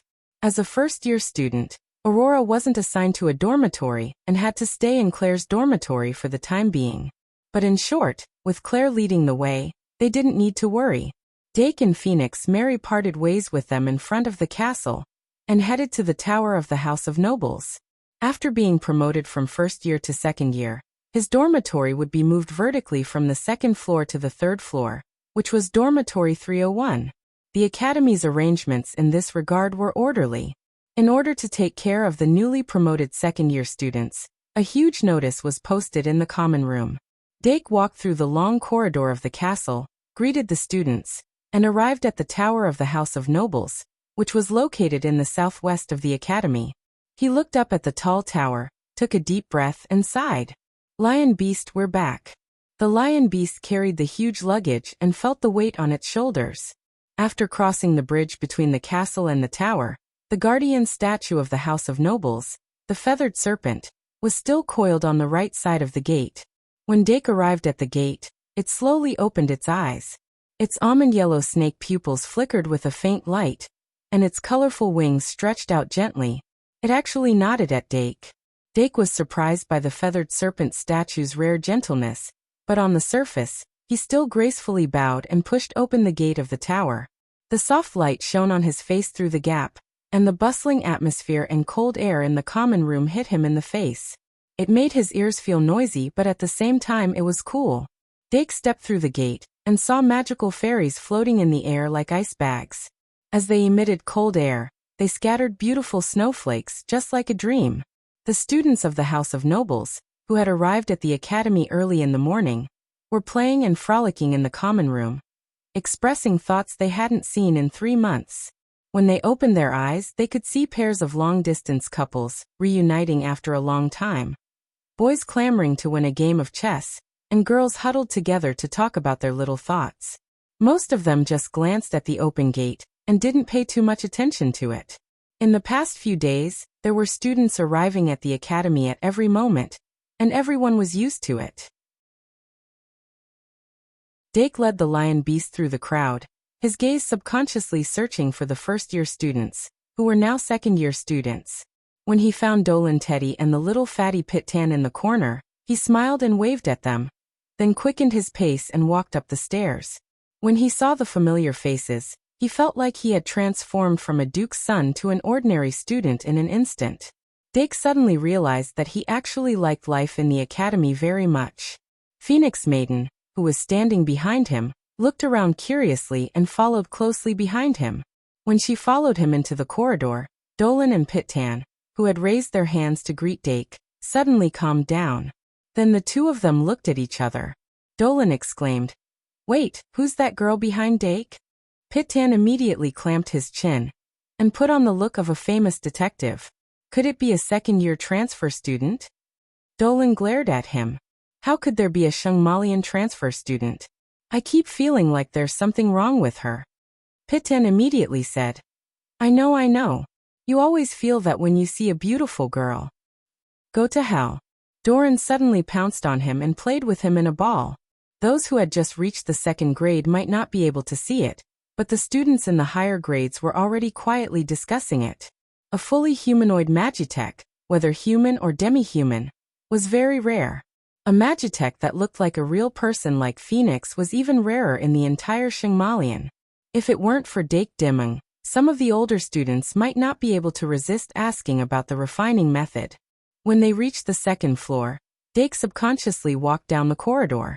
But after taking 2 steps, he smiled and turned back, shaking his head. Habits are terrible.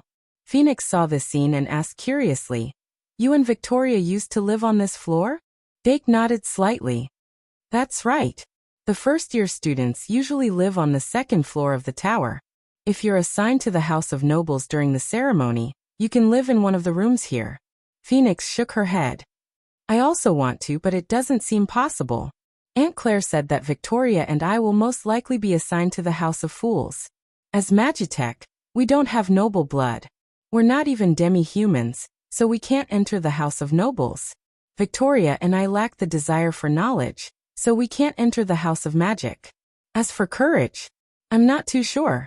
I don't know the difference between courage and recklessness." Dake paused and patiently listened to Phoenix's words. Phoenix had always been with Miss Vampire. Since Miss Vampire was a chatterbox and Phoenix didn't like to talk much, it was rare to see her speak so much in one breath. It turned out that her feelings were already so delicate. Dake nodded slightly. "No matter what, from today onwards, you're a first-year student of the Shangmalian Academy. I can't always call you Phoenix. So Phoenix, do you want to go to the House of Fools or the House of Knights?" Phoenix raised her eyebrows and revealed a rare trace of sharpness. She whispered, "Young Master Dimeng." Dake smiled. "Call me Big Brother." Phoenix paused and changed her words. "Big Brother Dake, you know that my true form is a spear." Phoenix armament, immortal spear. Phoenix was actually the incarnation of a spear, and a spear was the symbol of a knight. Dark nodded slightly and said, "Then believe in yourself. You will definitely be a qualified student of the Knight Academy." Phoenix replied, "Yes." Dake continued to go up and soon arrived at the 3rd floor. Compared to the empty 2nd floor, the 3rd floor was a lot more lively. Even though the first-year students had just been promoted, the second-year students were still visiting from time to time in the middle of the night. Dake greeted everyone as he walked. In the blink of an eye, all the second-year students knew that their Dake Dimeng had returned to school. Deanna, who was hiding in Luoxi's room, was talking about the holidays when she saw the girl next door knock and come in. Deanna winked meaningfully. Deanna immediately understood. After thanking her, she pulled Luoxi and ran out. "Hey, wait." Luoxi quickly stuffed her feet into the bunny slippers and raised her hands to tidy up her messy light blonde hair. Deanna paused at the door as if she finally realized something. She stopped and leaned against the door, waiting for Luoxi. Unlike Deanna, who frequently went in and out of the Duke's mansion during the holidays, Luoxi had not left the house since the birthday banquet on June 6th. They hadn't seen each other for 3 months, which made her feel a little distant from Dark. The girl's modesty had a slight advantage. It was a bit shameful for Dark to run past them as soon as he arrived. Suppressing the rising expectation in her heart, Luoxi tidied her hair in front of the dressing mirror, applied some lipstick on her lips, and patted her cheeks nervously. After confirming that there were no blemishes, she stood up. But in reality, she was wearing pink bunny pajamas that were not suitable to be seen in public. She completely ignored this point and held Deanna's hand, who was also wearing teddy bear pajamas, and pushed the door open. But when the two of them could see the door of dormitory 301, they happened to see a petite figure in pink light pajamas pushing the door open and entering. "Coo, Zero." Deanna suddenly pouted her cheeks, as if she had seen a cat that had stolen a fish. Luoxi whispered, "It's Eudora." Annoying. Deanna quickly pulled Luoxi's hand and quickened her pace. Room 301. After Dake entered the room, he let go of the magician's secretary and ordered it to summon the magic elf one after another. As for himself, he directly spread out the paradise in the room. The structure of the second-year dormitory was basically the same as the first-year dormitory, but there were a large number of cabinets on the wall. What surprised him was that the small bed and other things he had left in the first-year dormitory had been moved into this room, and were neatly installed according to the previous pattern. The small bedding of the magic elf had also been cleaned and placed properly on the bed. After the magic elf was summoned one after another, each of them revealed a look of joy. For the magic elf that had lived in the academy's dormitory since they were born, those small beds occupied an important meaning in their hearts. Even if Dake really applied for a more spacious residence for them, they might prefer to sleep on these small beds. Dake felt their joy, and warmth appeared in his heart. This unfamiliar dormitory seemed to have become familiar in the blink of an eye because of this. But from the looks of it, there were obviously not enough beds. It's time to order some new furniture, Dake thought in his heart and opened the paradise. After paradise was upgraded, it was even easier to control. He opened the triangular pool in the corner of the wall, then added a stone table and a few stone stools, and covered the balcony with pale yellow healing flowers. As the fragrance of the healing flowers slowly spread, the room felt more and more like home. Dake nodded in satisfaction and began to unpack his luggage. But just as he carried out a sleeping cat grass from the air box, someone knocked on the door. "Is it Deanna?" Dake immediately thought of Little Bear and asked the little demonic beast to open the door while he continued to carry out the other cat grass. Under such circumstances, Eudora Veen entered room 301. After entering the door, she wanted to walk straight in, but the magic elf's gazes made her subconsciously stop at the door. There seemed to be an atmosphere in the room that she couldn't step into. It wasn't until Dake realized that the visitor wasn't Deanna in the unexpected silence that she continued to move forward under Dake's greeting. Dake wasn't surprised that Eudora arrived first. He smiled and said, "Eudora? Did you do your homework during the holidays?" Who would ask such a question as soon as they meet? But Eudora didn't care at all and replied with an "N," then said timidly, "During the summer vacation, I went to the Star Tower with Teacher Midia. I did my homework well." Speaking of Professor Midia Bartholomew, Dake became interested. He said expectantly, "So, has Teacher Midia decided whether to continue her job?" Eudora whispered, "She has returned to the academy. She said that she wants to open an elective course on astrology." Ibu's ears suddenly pricked up, and he jumped to Dake's feet. "Have you decided?" Dake rubbed his head and smiled. "It seems that there is another elective course for the second year." Eudora's eyes lit up, and she said excitedly, "Really? Then we can watch the stars together at night again." Dake blinked and said, "Why don't we watch the meteor shower together?" As they were talking, the door was knocked again. The diligent little demon beast went to open the door again. This time, it was Deanna and Luosi who appeared at the door as Dake expected. As soon as Deanna entered the door, she grabbed the little demon beast that wanted to fly back to the bird rack. Then she forcefully held it in her arms and walked forward. Luosi closed the door and followed behind. Dake's gaze went directly over Deanna's shoulder and smiled at her. "Luosi, long time no see. I heard that Senior Debbie Giles has worked in your family?" Luosi said shyly. "Senior Giles has worked with me before. You recommended her. She taught me a lot of useful things." "That's good." Dake smiled. "I'm going to unpack my luggage now. You can find a place to sit." Deanna yawned and said, "Don't talk about it. I'm just here to help you unpack." Luosi also asked, "Is there anything taboo?" Dake was a little surprised. "That's not it. But I have the help of the magic guide elves. It will be done soon." Deanna waved her hand and said, "Isn't it faster with 2 more people? Today, I will show you my Luosi's business ability." With that said, she threw the little demon beast away casually, picked up the cat grass that was placed on the ground, and asked, "Where do I put them?" Dake thought for a while. "Put them at the bedside first." Then he carried the dragon grass into the pool. Then he turned back and waved at Chio Sea Lion. Momo, Chio Sea Lion suddenly jumped into the pool. The 3 girls who came in one after another only noticed the triangular pool in the corner at this time. Except for Deanna, the other 2 were surprised. "A small application of the venue card," Dake explained. Then he moved the insect tree out of the airbox and placed it in the corner of the balcony. Then he immediately installed the guardrail. After that, he began to take out various bottles and jars, and Deanna turned back to help move the books out. Then Luosi looked around, and suddenly her eyes lit up as she stared at Dake's bedding. So she directly started to help make the bed, seeing the two girls moving so skillfully. Eudora stood alone in the middle of the bedroom, not knowing what to do for a while. Suddenly, her eyes lit up, and she handed over Dake's bath products. Then after putting them away, she stared at Dake's clothes. Dake was shocked, and he quickly walked over with a smile. "I can do it myself." "Eudora, I can do it." "Dake, I can't." With the help of the three girls, Dake quickly packed all the luggage. He looked at the soft bed and couldn't help but sigh. Unfortunately, the girls didn't leave after lending a helping hand.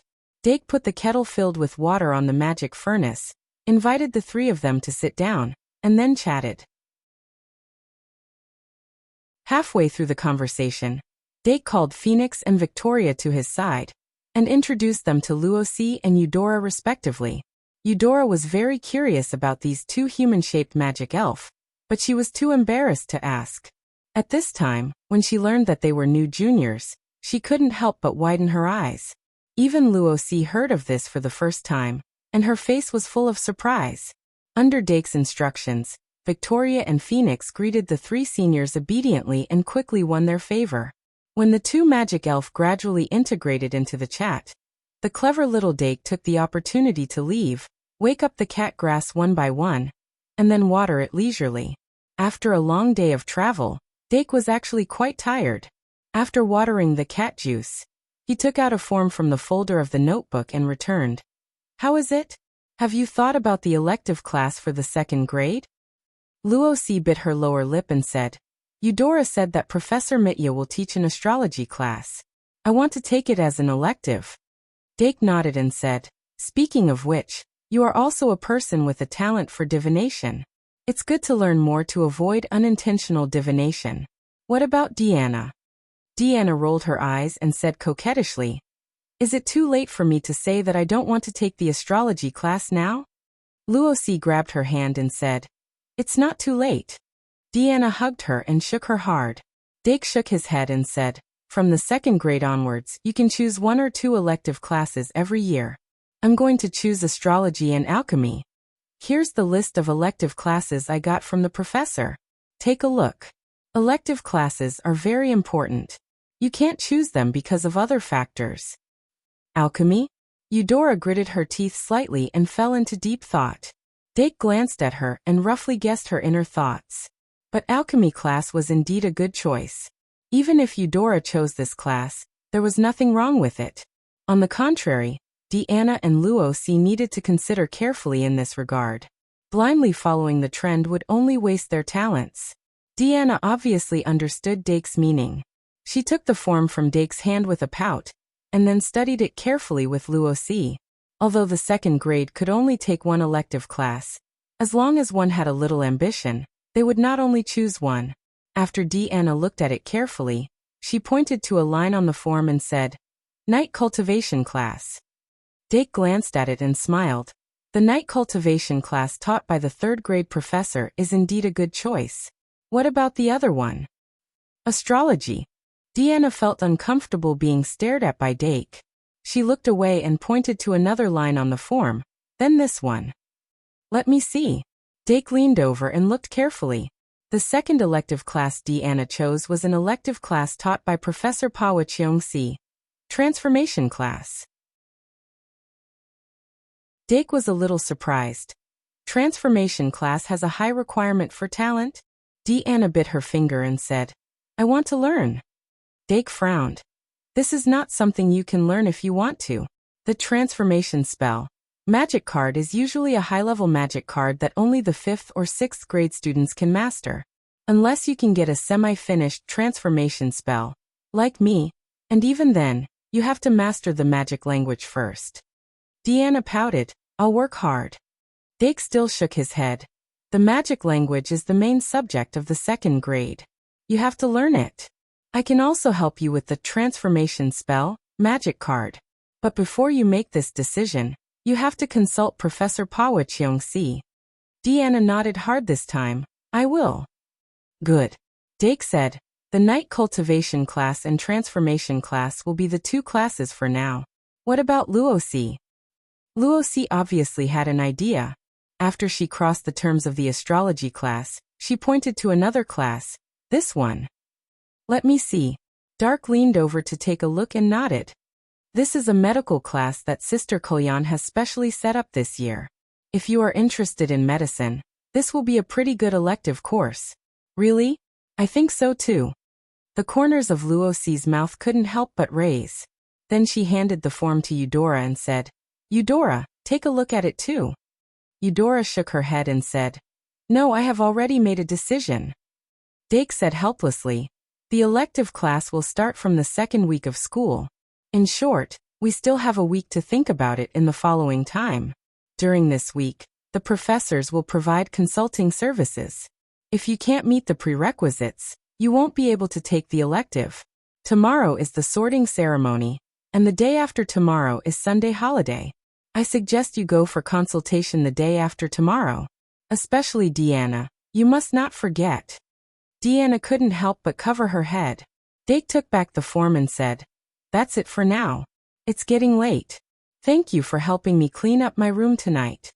Seeing that he wanted to drive her away, Eudora stood up timidly and bowed her head. I'm very happy. I'll go back first. Good night. Sweet dreams. Dake smiled. Little Dream Demon took the opportunity to float past him.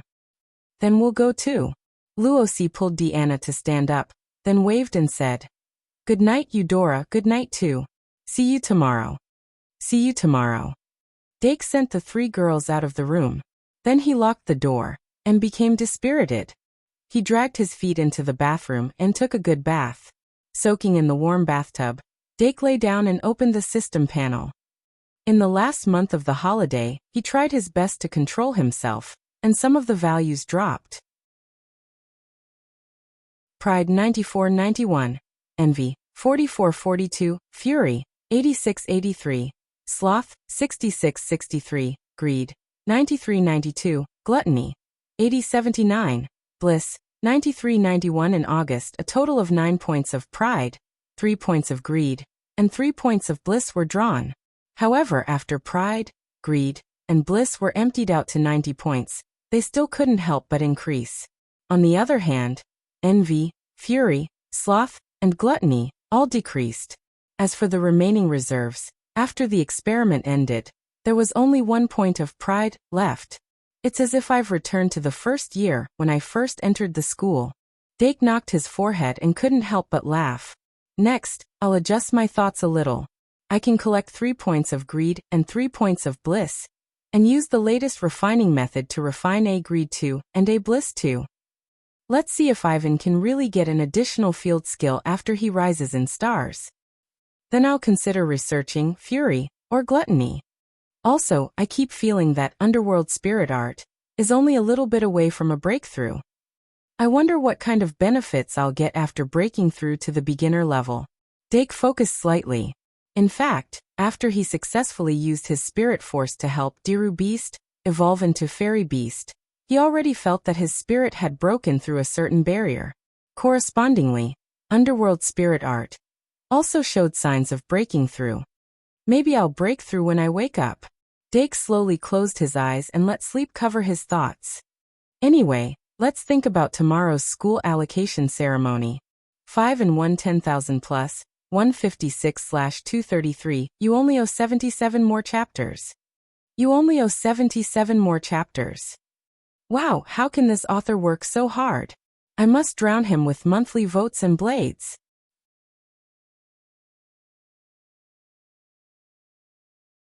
Chapter 541. Many people might have had similar experiences. In their dreams, they would clearly feel that they were very awake and clearly recognize that they were in a dream. But they would turn a blind eye to all kinds of absurd things, only feeling that everything was real. That kind of cognitive confusion, the contradiction in consciousness, was hard to explain. By the time Dake regained consciousness, he was already standing on the pitch-black surface of the lake. There was no support under his feet, and the water rippled gently. There seemed to be an unseen sound echoing in his ears. 1 drop, 2 drops, 3 drops. More and more drops of water of unknown origin fell into the lake. The moment they touched it, they released a snow-white halo. Then they were quickly swallowed up by the darkness. He remembered the URL. MVIP Kanshu. VIP. Unknowingly he began to walk forward. The water droplets falling from the sky gathered into rain and dripped onto his body, but there was a strange feeling of stickiness. It wasn't as smooth as water, but as sticky as a snake. Those water droplets stuck to his body, each one sticking together. With a turn of his gaze, he actually turned into a snake. Dark abruptly lowered his head. His body was reflected in the pitch-black lake water. Countless water snakes coiled around his body. Suddenly, a bone-chilling feeling attacked his heart. His entire body was as silent as a cicada in winter. Ah! A cry of alarm sounded. Dake suddenly opened his eyes, his entire body ice-cold. Then he saw Fairy Evie using 2 ribbons to wrap around his body, trying to lift him out of the ice-cold bathwater. Meow Heartsuit. Seeing Dake wake up, Fairy Evie immediately let out a cute cry. Dake took a deep breath, pulled apart the wet ribbons, and climbed out of the bathtub. It wasn't the first time he had fallen asleep in the bath, but with the magic guiding fairies by his side, he was always able to wake up on the bed. But today was a little special. After drying himself and Fairy Evie's bodies, Dake put on his pajamas and walked out of the bedroom. The magic guiding fairies slept on the bed, and some slept on the floor. There were even a few that hid on his large bed like naughty children. It was already late at night. The castle was like a giant beast crawling on the ground. It was abnormally quiet. Dake lifted the blanket and climbed onto the bed. Fairy Ibu took the opportunity to burrow into the bed. She stretched out 2 little pink claws and clawed at the blanket, looking very obedient and sensible. Dake only smiled and sat cross-legged, slowly closing his eyes. Next, Ouyangming's consciousness sank into his spiritual world. The core idea of the dark spirit art was to focus one's mind and consciousness on a single point, thereby emptying one's mind. This type of mental magic was originally used to condense mental energy, and occasionally, it could also be used to resist the invasion of one's mind. However, Dake took a different approach and used it to condense great sins, reducing each drop of great sins to 1.5 points. Since then he had never slackened his practice of the underworld magic. And now his perseverance had finally paid off. He could clearly feel that the speed at which his mind was focused and the degree at which his mind was emptied had greatly increased. The spiritual world in his consciousness seemed to have been expanded to a certain extent. It was as if he could focus his mind to a high degree with just a thought. Even though there were no additional effects, this underworld magic had undoubtedly crossed a level. I've finally gone from novice to novice. Dake maintained his cross-legged posture with his eyes closed as he spoke slowly. With the breakthrough of the underworld magic, his mental perception had also been strengthened. After spending some time to stabilize his realm, he immediately tried to stimulate his emotions and let great sins overflow from his head. With the great sins exceeding the 90 points limit quickly overflowing, he could clearly feel that it was easier than before, and the degree of concentration of great sins had also increased. 1 drop of greed. 2.0 points. Feeling the strength of that drop of greed, Dake suddenly opened his eyes, and his essence, energy, and spirit were all instantly raised. The breakthrough of the underworld magic had caused the degree of concentration of each drop of great sins to increase. This meant that the amount of great sins he could draw every month had increased from 15 points to a full 20 points. Without a doubt, this was a very huge breakthrough. Furthermore, unlike the soul loss curse, that was no longer suitable after reaching novice, the upper limit of the underworld magic could be continuously increased. It was a pity that the practice of the underworld magic was a standard painstaking effort, and it could not be sped up at all. I spent a whole year going from novice to novice. If I want to continue increasing it, I will need more years and months. If I want to shorten this time, praying to the Holy Grail might be a good way. Even if I can't directly rely on the Holy Grail to complete the leap, there is still a chance to greatly reduce the time required. Dake's eyes flickered, and he once again had high expectations for the Holy Grail. If that's the case, then this year's goal will be to win the school championship. From the second year onwards, the students of the Shungmalian Academy could participate in the school championship. Whether it was the dungeon tournament or the duels between the different years, Dake had the qualifications to participate. Finally, he did not have to watch helplessly as the school championship slipped from his hands. Dake felt even more excited at the thought of finally having the opportunity to compete on the same stage as his senior from Panduola. After he confirmed his goal, he finally hugged Fairy Evie and went back to sleep. 6 o'clock in the morning. Dake Dimming woke up on time under the urging of his biological clock. After he opened his eyes, he calmed himself down a little, and then he chose between waking up for morning exercise and going back to sleep. Under normal circumstances, when he had this kind of hesitation, it was a sign that sloth was growing. Therefore, he had developed a good habit of morning exercise a long time ago. Now that he had advanced to the second year, he had the option of training qi, and he had more morning exercise postures. At around 6:30, he finished his morning exercise, then took a shower and changed his clothes. When he walked out of the bathroom, he saw the little devil flying back from outside the window. After 3 whole months, the little devil's business ability had increased instead of decreasing. Other than the breakfast basket full of groceries, there were also 2 newspapers, the Great Sage Daily and the Clown Daily. Dake didn't specifically instruct it, but the little devil was always observant when it was flattering him. He opened the newspaper, eating his breakfast and reading it at a moderate pace. He gradually entered the rhythm he was most familiar with. At the beginning of the first year, he would often spend more time preparing for the lessons. But later on, as he finished most of the lessons on his own, he rarely prepared for them, because there was nothing to prepare for. When school officially started and new textbooks were distributed, perhaps he would be able to get back that initial feeling of being moved. Dake carefully thought about it, and saw that the Great Sage Daily was full of announcements from all kinds of academies. With the lack of information dissemination technology, the newspaper was almost the only medium of communication. The academies of the kingdom used this method every year to remind the students to return to school. Continuous announcements for a few days could make most of the students not neglect it, and also let the people of the kingdom have a better understanding of the academies of the kingdom. Without a doubt, this was an effective advertisement. 7:10. Dake spent more time eating breakfast, and then gave the basket to the little devil to send back. Then he woke up Victoria and Phoenix in bed, and instructed Victoria to take Phoenix to stroll around the academy and familiarize it with the structure of the castle. He himself went to the teacher's dormitory to meet Claire and the other 2. They needed to quickly choose an idol shop in Traveler's Street as the first branch of the nationwide duel club, then clean the shop and complete the distribution. This wasn't easy. When Dake finally finished, he suddenly found that it was close to evening. He hurriedly returned to the castle, and took the 2 magic elves who were about to become first-year students to participate in the Academy Division ceremony. At this moment, the first-year students who were temporarily living in the Academy town were let go.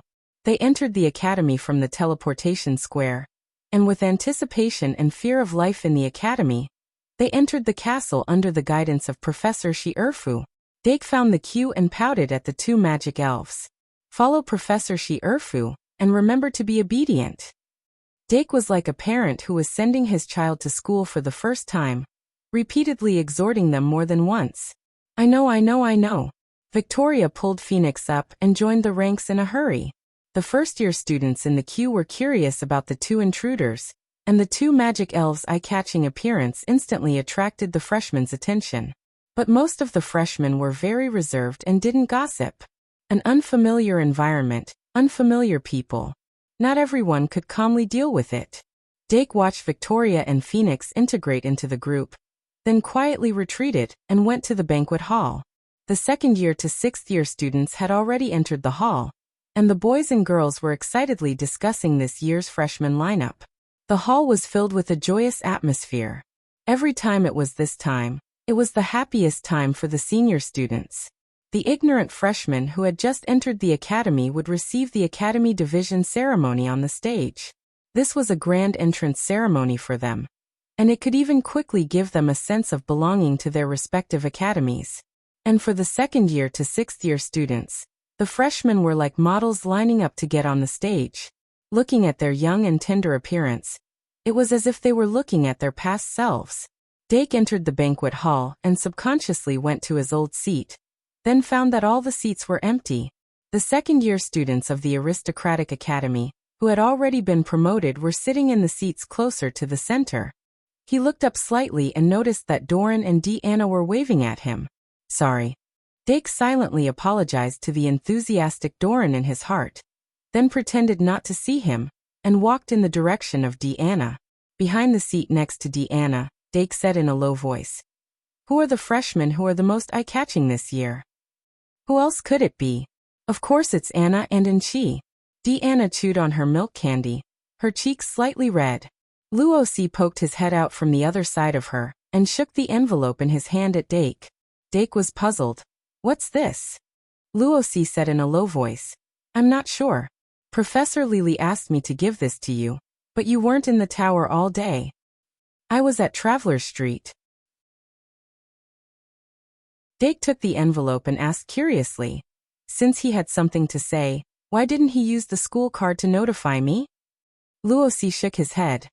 "I don't know. Maybe Professor Lily wanted to talk to you about something else?" "Probably." Dake suddenly understood. Then he opened the envelope and pulled out a letter that looked like an invitation. "Dear second-year student of the Aristocratic Academy, Dake Demung, I sincerely hope that you can represent the second-year students on the stage and give a speech after the ceremony. Cynthia St. A Erdii. What's written inside?" Deanna asked. "A late notice." Dake handed the letter to Deanna. After Deanna read it, she immediately said excitedly, "It's the first student's speech. Dake, are you going to be the first one to go on stage?" "Should be. From the second year to the sixth year. It's basically in this order," Dake said casually. Although this invitation letter came in a hurry, the academy doesn't have any requirements for the first student's speech. When the time comes, I'll just say something appropriate. "Yeah, that's true," Deanna agreed and asked, "I wonder which school Victoria and Phoenix will be assigned to. The Knights Academy or the Fool's Academy?" After Dake answered, he thought of the dark elf girl and the little orc. This year's lineup of first-year students might be very interesting. As they chatted, the surrounding voices kept coming into their ears. But as expected, most people were talking about the two little princesses who were about to enter the academy, and some of the more well-informed students seemed to be focusing their attention on the Orc Royal. Hearing their discussion, Dake couldn't help but think of last year. Did the seniors below the stage also talk about him, and White Gouda in the same way? Speaking of White, he glanced around and noticed that she and Luoboat were sitting at the long table in the Knights Academy. They didn't cause any accidents like the main characters in Harry Potter. Ai Mortis, who was sitting opposite them, happened to look over, and then quickly looked away. Dake blinked. Suddenly, he heard music from the four corners of the hall. The melody of four different instruments faintly revealed a grand feeling. The candlesticks floating above the four gorgeous long tables lit up one after another, replacing the light of the magic lamps. The whole hall instantly dimmed, but there was a hint of magic in it. The students' discussion instantly quieted down. Duong. The clock at 7 o'clock in the evening rang on time, echoing in the castle for a long time. At the teacher's table, the formally dressed professors appeared one after another, and took their seats one after another. On the other side of the stage, the new students were led into the hall by Professor Shi Erfu. The 10 people in the front row opened the curtains and entered. Their eyes widened as they looked at the hall filled with thousands of people, their eyes filled with excitement. The Academy assignment ceremony had begun. 2 and 1 4,000 plus. I've been busy these 2 days to celebrate my dad's birthday.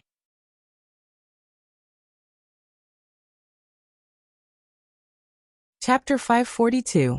The singing in the hall suddenly became continuous and long, and the trumpet-shaped instruments spat out a sacred hymn. When the students heard the familiar voice, they subconsciously raised their heads to look at the stage. As if waiting for this moment, the velvet soft and silky black curtain slowly parted under everyone's gaze. The most beautiful and noble lady of the Shungmalian Academy, Principal Cynthia St. Erdii stepped onto the stage from behind the parted curtain.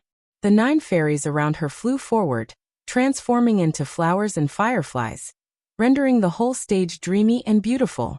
Thousands of candles floating in the air followed the melody of the singing, rising and falling like the tide. The candlelight shone on the golden plate and the silver goblet, refracting the colorful light, making it look like a dream. Welcome to the Shungmalian Academy. The words of welcome repeated countless times, making every senior feel as if they had returned to the beginning of the school. The senior students were immersed in their memories, and the freshmen were full of joy and anxiety. Victoria and Phoenix stood in front of the freshmen, their eyes full of excitement and curiosity. 1 second to remember https://m. VIP can't you? VIP. They were like cats mixed in with a group of tiger cubs. They had the same body shape and stripes, but they were completely different individuals in terms of essence. Fortunately, they had never felt inferior about their identity as magical fairies. So naturally, they were not afraid of being exposed. Hey, do you still remember us? A voice suddenly came from behind her ear, startling Victoria. She turned around abruptly and saw the twins in snow-white dresses staring at her, and Phoenix with their big round eyes. Victoria immediately stared at them with her eyes wide open, but she could not remember who they were even after racking her brain. It's the princesses, Phoenix whispered in Victoria's ear. Victoria was reminded that she had seen them at Dake's birthday party. Then she smiled shyly and said, "Are you also freshmen this year?" "Of course." Anna, who was in front of the line, said proudly, "When the ceremony is over, we will be classmates." And she rolled her eyes and asked, "How about it? Which academy do you want to be assigned to?" Victoria scratched her head and said, "Although I want to enter the Aristocrats' Academy, it's still the Knights' Academy." There was a high chance that Phoenix would be assigned to the Knights' Academy. Of course, she wanted to go with her. And she asked in surprise, "Why the Knight Academy? I've heard that the people from the Knights Institute are all muscles. Smart people like us should go to the Magic Institute." Anna immediately seized the opportunity and mocked. "You want to enter the Magic Academy? Just obediently stay in the aristocratic compound with your sister. Don't worry, Father's request will be fulfilled by me as the older sister. As the younger sister, you only need to lie down and be on equal footing. When the time comes, I will feed you. Ah, you stepped on me." And she raised his eyebrows and looked away, pretending that he had done nothing. But how could she get away with such an act? Anna instantly lifted her foot and stomped on the floor with a thud. In particular, the crisp sound of the stomping instantly attracted Professor Shierfa's attention. Professor Shierfa suddenly turned his head. His cold face and stern gaze shocked the whispering children into silence. "I know that everyone has been looking forward to the assignment ceremony for a long time. Now let's end the topic. Now let's welcome the first new student whose name is called to the stage." Principal Erdii could always end the topic before the students got bored. She smiled and lifted her wand. With a light tap, a simple scroll rolled into a cylinder appeared out of thin air. The scroll hung in the air and unfolded automatically. The names of the new students were densely written on it. Principal Erdii lifted her wand and tapped lightly again. A gap appeared in the middle of the scroll. The gap quickly squirmed and turned into a mouth. Then, an extremely sharp voice came out of the mouth. "Hannah Ibwa. It's my turn. It's my turn. It's calling me." Among the new students, a little girl with a rosy complexion and 2 flaxen braids looked around in panic, as if confirming that there was no one with the same name. "Hannah Ibwa. I'm coming, I'm coming." Hannah was shocked. She hurriedly ran out of the line and ran onto the stage while holding her skirt. Principal Erdii saw the little girl's nervousness. She gently tapped on the red shoes on her feet and enchanted them. Then, with every step she took, a glowing butterfly would fly out from the bottom of her feet. After a few steps, she was already surrounded by butterflies. Hannah's eyes widened. She reached out to touch the beautiful butterflies. The cold feeling in her hand made her quickly calm down. "Ibwa, come here." Principal Erdii waved at her with a gentle gaze. Hannah stood beside her. Her back was straight, and her hands were tightly pressed against the sides of her legs. Principal Erdii smiled and asked, "Do Do you know which 4 academies are in the academy? Hannah nodded vigorously. Yes. Principal Erdei said. Say what you know out loud. You are very brave. Yes. Hannah squeezed out the volume of her voice. She felt that she had never been so brave before.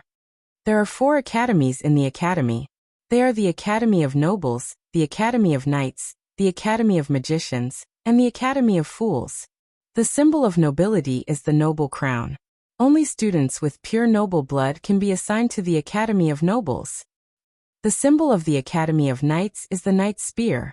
Students who are assigned to the Academy of Knights have a brave heart. The symbol of the Academy of Magicians is the grimoire that records knowledge.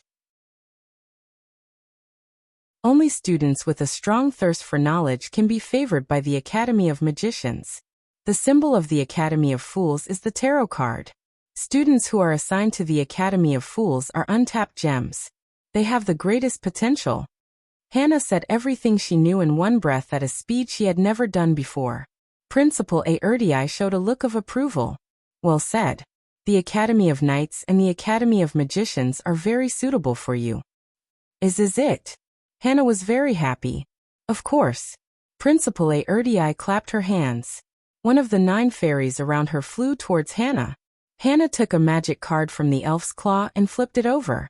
She noticed that the back of the card had a crown, a lance, a grimoire, and a tarot card, the Fool drawn on it.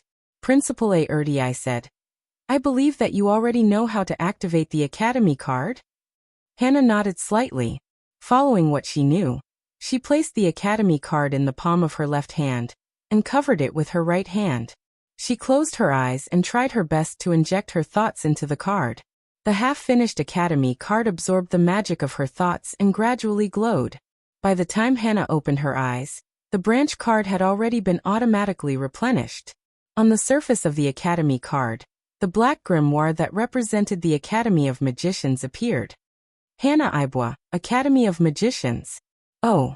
Hannah's bravery and wisdom left a very good impression on the 2nd to 6th grade students. The Academy of Magicians and the Academy of Knights were very welcoming towards her. When the Academy card was filled up, fireworks were automatically released from the card and condensed into the shape of a grimoire in the air. The students of the Academy of Magicians immediately cheered. The entire Academy card ceremony started with this and quickly and orderly proceeded. The atmosphere of the scene gradually increased. Every new student with potential that joined would cause a wave of cheers. The empty seats at the end of the 4 long tables also gradually decreased. Phoenix Dimung. Finally, the Phoenix's name was spat out from the scroll. Finally, it's her turn. Dake immediately became spirited. The appearance of a familiar surname also caused the 2nd to 6th grade students to cry out in surprise. Only a very small number of people knew that John and Joey of the Dimming family had received an invitation from the Academy, so they weren't that surprised. Wait, it wasn't John and Joey? Because of this, the more shocked the students couldn't help but widen their eyes. Then they saw a girl with long red hair step onto the stage. She clearly had flame-like hair, but Phoenix Diming's face was cold and she exuded an unapproachable aura. When she took a Academy card from the elf's beak, she immediately injected magic into it and smoothly activated the internal circuits of the Academy card. Immediately after, the Academy card was automatically replenished, and a lance naturally appeared on the surface of the card. Phoenix Dimung Academy of Knights. Before the students could start a heated discussion, Phoenix had already stepped down from the stage. Then, under the guidance of the Academy of Knights, she walked towards the long table belonging to the Academy of Knights. Almost as soon as she appeared at the front of the long table, the Academy of Knights area suddenly burst into applause.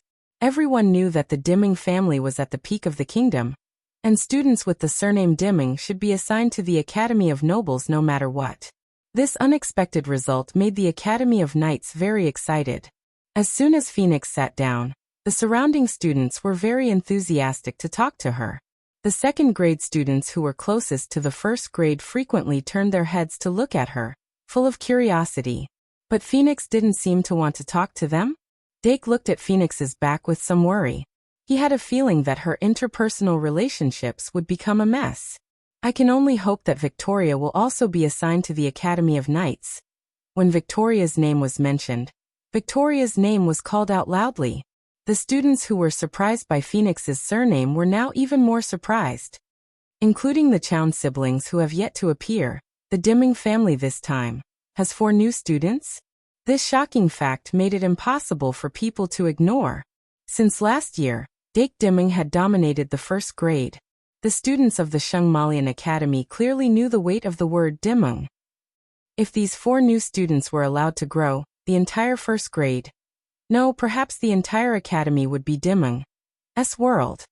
Diamond, what exactly are you planning? Amidst many guesses and surprises, the vampire's daughter trotted onto the stage. Unlike her carefree appearance, she was somewhat nervous. When she stepped onto the stage, her calves were slightly trembling. Victoria Dimming? Ah. Under Principal Erdi's gentle reminder, Victoria let out a small cry of surprise. Only then did she take the school card from the Griffin Fairy's beak. As the Dake Dimming's magic fairy, it was too easy to just inject magic. She had repeatedly heard Dake talk about the specific details of the school allocation ceremony. At this time, she hurriedly closed her eyes and poured her thoughts into the magic with all her might. The school card gradually emitted a faint red halo of white light in the palm of her hand. Very quickly, the Academy card completed the final refinement on its own, and was branded with her personal brand. Victoria hurriedly opened her eyes and looked at the school card. Which school will it be? Seeing that the final answer was about to be revealed, Dake couldn't help but feel nervous. The Academy of Knights was the best result. The Academy of Magic was also acceptable. But what if it was the Academy of Fools? Wouldn't that expose the fact that the vampire's daughter was a little idiot? While staring at the stage, Dake suddenly noticed that the white gouda on the Academy of Knights table next to him was a little strange. But after just a glance, he quickly turned his gaze back, and saw that the school card in the vampire's hand shot out fireworks. The dazzling fireworks bloomed in the air, and showed the appearance of tarot cards. The Fool's Tarot cards, it's the Academy of Fools. Victoria's mood instantly fell to the bottom. Being in a different school from Phoenix made her feel lonely for a moment. And it's neither the Academy of Knights, nor the Academy of Magic. Is it saying that I'm neither brave nor smart? Woo-woo. After receiving the result, Victoria subconsciously looked down the stage to find Dake's figure. Then, an unprecedentedly warm applause erupted from the Academy of Fools. Obviously, the students of the Academy of Fools were extremely surprised by the unexpected addition of this Dimming. Amidst the cheers, the vampire's daughter suddenly felt that maybe entering the Academy of Fools was not a bad thing. She dizzily walked down the stage and immediately fell into the arms of the Academy of Fools. Not long after, the remaining 2 Dimming were called out one after another. The results were always unexpected. The 3rd Dimming to go up the stage was John Dimming. This cousin of Dake was like a beggar version of Dake. Perhaps his thoughts of escaping from Dake were successfully accepted by the school card. Not only was he not assigned to the Academy of Nobles, but he also could not be assigned to the Academy of Knights. In the end, he was assigned to the Academy of Magic. Being assigned to the Academy of Magic, which symbolized seeking knowledge, was not something unacceptable. Yes.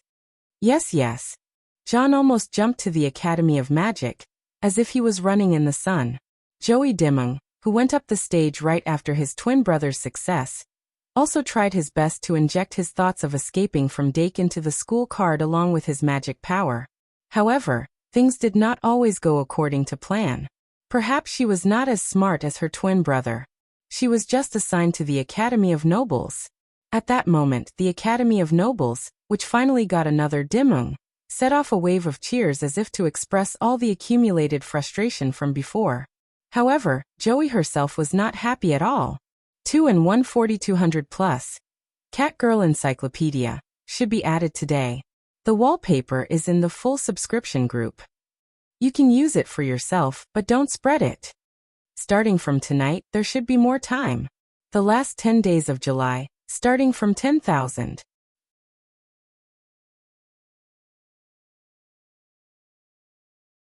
Chapter 543.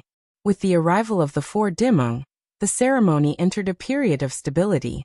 No one would have thought that the 4 Dimeng of the first grade would be assigned to 4 different departments.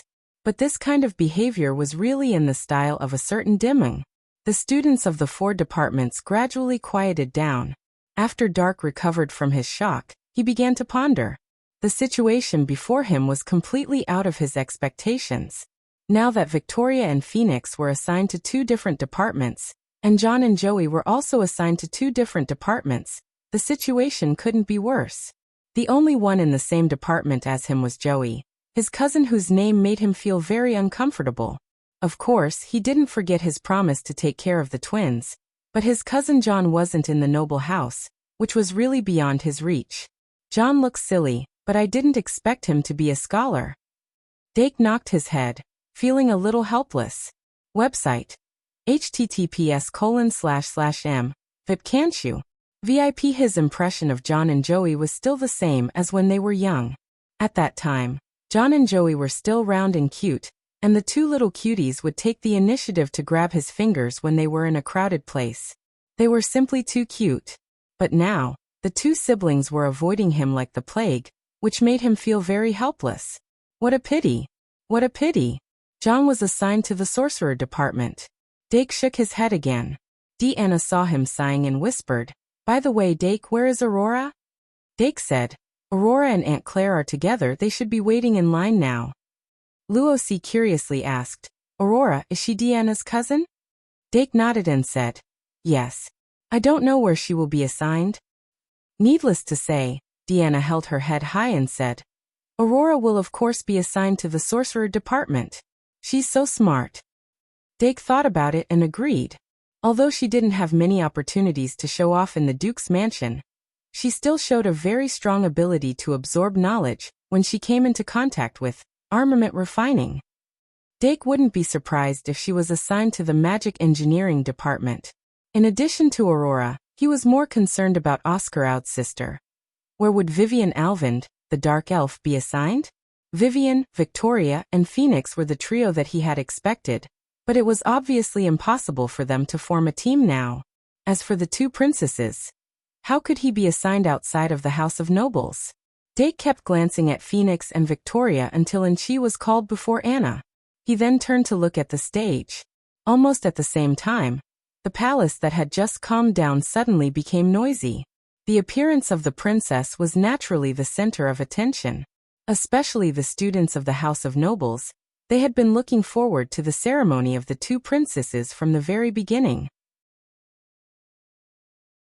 Anna and Anchi not only had the noblest status, but they were also famous for their amazing magic talent. Last year, they had visited the academy on Halloween and left a very good impression on the students. If they could get the 2 princesses, it would be tantamount to getting the hero's son in last year's ceremony. Of course, now everyone knew that the Valkyrie's son was the biggest treasure last year. Now that the biggest treasure had been promoted to the 2nd grade, in the blink of an eye, it would become the biggest bargaining chip for the House of Nobles to compete for the school championship. This had already made the other 3 academies feel that the situation was very serious. Now that the House of Nobles was so powerful, if the 2 princesses were to join them, then the year after next, the year after next, it was simply unimaginable. Therefore, when the students of the House of Nobles were popping champagne in advance, the students of the other 3 academies were also staring at the stage, looking forward to a miracle like the 4 dimensions. Who said that the pureblood nobles would definitely be assigned to the House of Nobles? Wasn't last year's White Gouda also a pureblood noble? Wasn't this year's John Diming's bloodline also pure? When the characteristics required by the other academies overwhelmed the characteristics of the noble bloodline, even the kingdom's princess might fall to another family. And she, who had excitedly run onto the stage because she had won against her sister, didn't care about pouring a huge amount of magic power into the school card under the gazes of thousands of people. As the magic light shone brightly, the final steps of the school card were completed, and soon the symbol of the school was displayed. Boom! The fireworks shot out from the school card, condensed in the air above the stage, and impressively, it was a golden crown. The crown that belongs to me.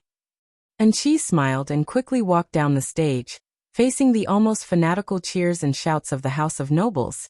As if she was a queen who was being worshipped by thousands of people, she quickly walked toward the end of the long table of the House of Nobles. Anna, who was a step slower, was gnashing her teeth in the group of new students. I should be the next one, right? Anna was angry in her heart, and walked toward the stage. However, the name that came out of the scroll was Vivian Alvind. The gray-haired dark elf with wheat-colored skin walked past Anna with her long legs, leaving only a trace of fragrance. Anna was stunned for a moment. Then she glared at the dark elf's back. She wasn't dissatisfied with the dark elf girl, but she vented her anger toward Enchi on the dark elf. After a while it disappeared. But Vivian Alvin's perception was very sharp, and she almost immediately turned to look at Anna. What are you looking at? Anna whispered with a pout. Vivian didn't cause trouble. She just shook her head slightly, and continued to walk to the stage. Anna was stunned for a moment, and suddenly felt hostile towards Vivian. She felt that she was being despised. When Vivian Alvin stepped onto the stage, the audience, which had just calmed down slightly because of the end of Enchi's assignment, sounded again. Vivian, who had the iconic dark elf beauty, didn't hide her identity as a subhuman. Her face was cold, her eyes were dark, and she didn't smile. At least on the surface, she had the cunning and coldness unique to dark elves.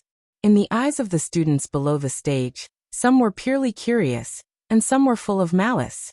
Even in the Shungmalian Academy, it was not uncommon for students to be unfriendly to subhumans. Not to mention that dark elves were subordinates of the demons. Vivian glanced at the audience and frowned slightly, but Principal Aerdiai's impartial attitude gradually eased her expression. She had her own goals. On the road to achieving her goals, no matter how many people's gossip should not make her waver. Alvind, pour your thoughts into the branch card along with magic power, and the branch card will guide you. Surrounded by Principal Aerdiai's gentleness, Vivian took the branch card and poured magic power into it. Poof! Should I say that the Shungmalian Academy's branch card was really of good quality? Even if Vivian's magic power went out of control again, the branch card was not damaged at all. However, Principal Aerdiai suppressed the magic power as soon as it exploded. In the end, Vivian successfully completed the final refinement of the branch card and activated the allocation system of the branch card. Bang! The fireworks rushed into the sky and quickly condensed into the shape of a magic book. Magic Academy. Dake couldn't help but open his mouth wide. He had to admit that Vivian Alvin's entrance test results were really good, but the three people in his mind parted ways before they were formed. It was really poisonous. It seems that this year's Magic Academy also has a good harvest. Dake finally shook his head and sighed, then continued to watch the branch ceremony. A few minutes later, second Princess Anna's name was finally called. She confidently walked onto the stage and poured magic power into the branch card as soon as she got it. In just a short moment, the branch card emitted a blazing white light. She looked provocatively at Vivian below the stage, and immediately noticed that Enchi was making a face at her. Damn it! Anna gritted her teeth, but her good upbringing allowed her to maintain the appearance of a princess in front of everyone. Of course, she was also undoubtedly assigned to the noble house. With the return of the two princesses one after another, the excitement of the noble house's students was overflowing. The talkers were loudly saying that this year's school championship competition was in the bag, and next year's school championship competition was even more secure. In such an atmosphere, Aurora Montier-Folly timidly walked onto the stage. She habitually lowered her head slightly and let her bangs cover her eyebrows, but her dreamy silver hair and exquisite face that was not inferior to the two princesses still attracted a lot of attention. Probably no one expected that there would be so many amazing new students this year. Whether it was the Verdimung, the two princesses, the dark elf and the silver-haired girl of unknown origin, they all made people wonder how to evaluate them. The other three branches, who had lost the two princesses, immediately prayed for the silver-haired girl to join them. However, Aurora lightly pursed her thin lips. Even when she finished filling up the branch card, her gem-like eyes were still looking in the direction of Dake. Her goal, the branch that she wanted to go to, had always been only one. And the branch card actually responded to her expectations. When the golden crown jumped into the sky, Aurora's cheeks flushed, and she could not help but reveal a rare look of excitement. Wow! The students of the noble house stood up and cheered as if they were dancing. The waves of cheers were like the students who had been assigned to the noble house, each more dazzling than the last. But Aurora's excitement was even higher than theirs. At this time, she immediately ran off the stage and walked toward the end of the noble house's table. Being assigned to the noble house was completely out of Aurora's expectations. She was very clear that while she had half human blood, she also had a quarter giant blood and a quarter moon elf blood. Under such circumstances, it was theoretically impossible to be assigned to the noble house. But facts spoke louder than words. Aurora almost jogged to Dake and stopped in front of him. Dake was also happy for her and said, "Welcome to the noble house." Aurora softly said, "Mm," and walked past him with her head lowered. She sat down next to the two little princesses. Then, without waiting for the students of the noble house to be too excited, the Orc Royal, who still had a large number of beast-like forms, strode onto the stage. As soon as he appeared, his imposing manner exploded in an instant. The students, who were originally shocked that an orc had entered, immediately realized that this orc's status was not trivial. Among the orcs, the behemoth was the true king. But under the behemoth, there were some lion men, tiger men, and so on who had the bloodline of the behemoth. They were also considered royalty that was higher than the commoners. Spike Leon was one of the lion man tribe. His physical characteristics were very obvious. He was more foreign than the dark elf girl. When he was on the stage, Spike Leon walked with a majestic gait. His eyes looked down at the audience, giving off a sense of examination. This was not annoying. Freshmen with a king's aura had always been very popular. Compared to the rejection of the subhumans, the welcome of the strong obviously had the upper hand.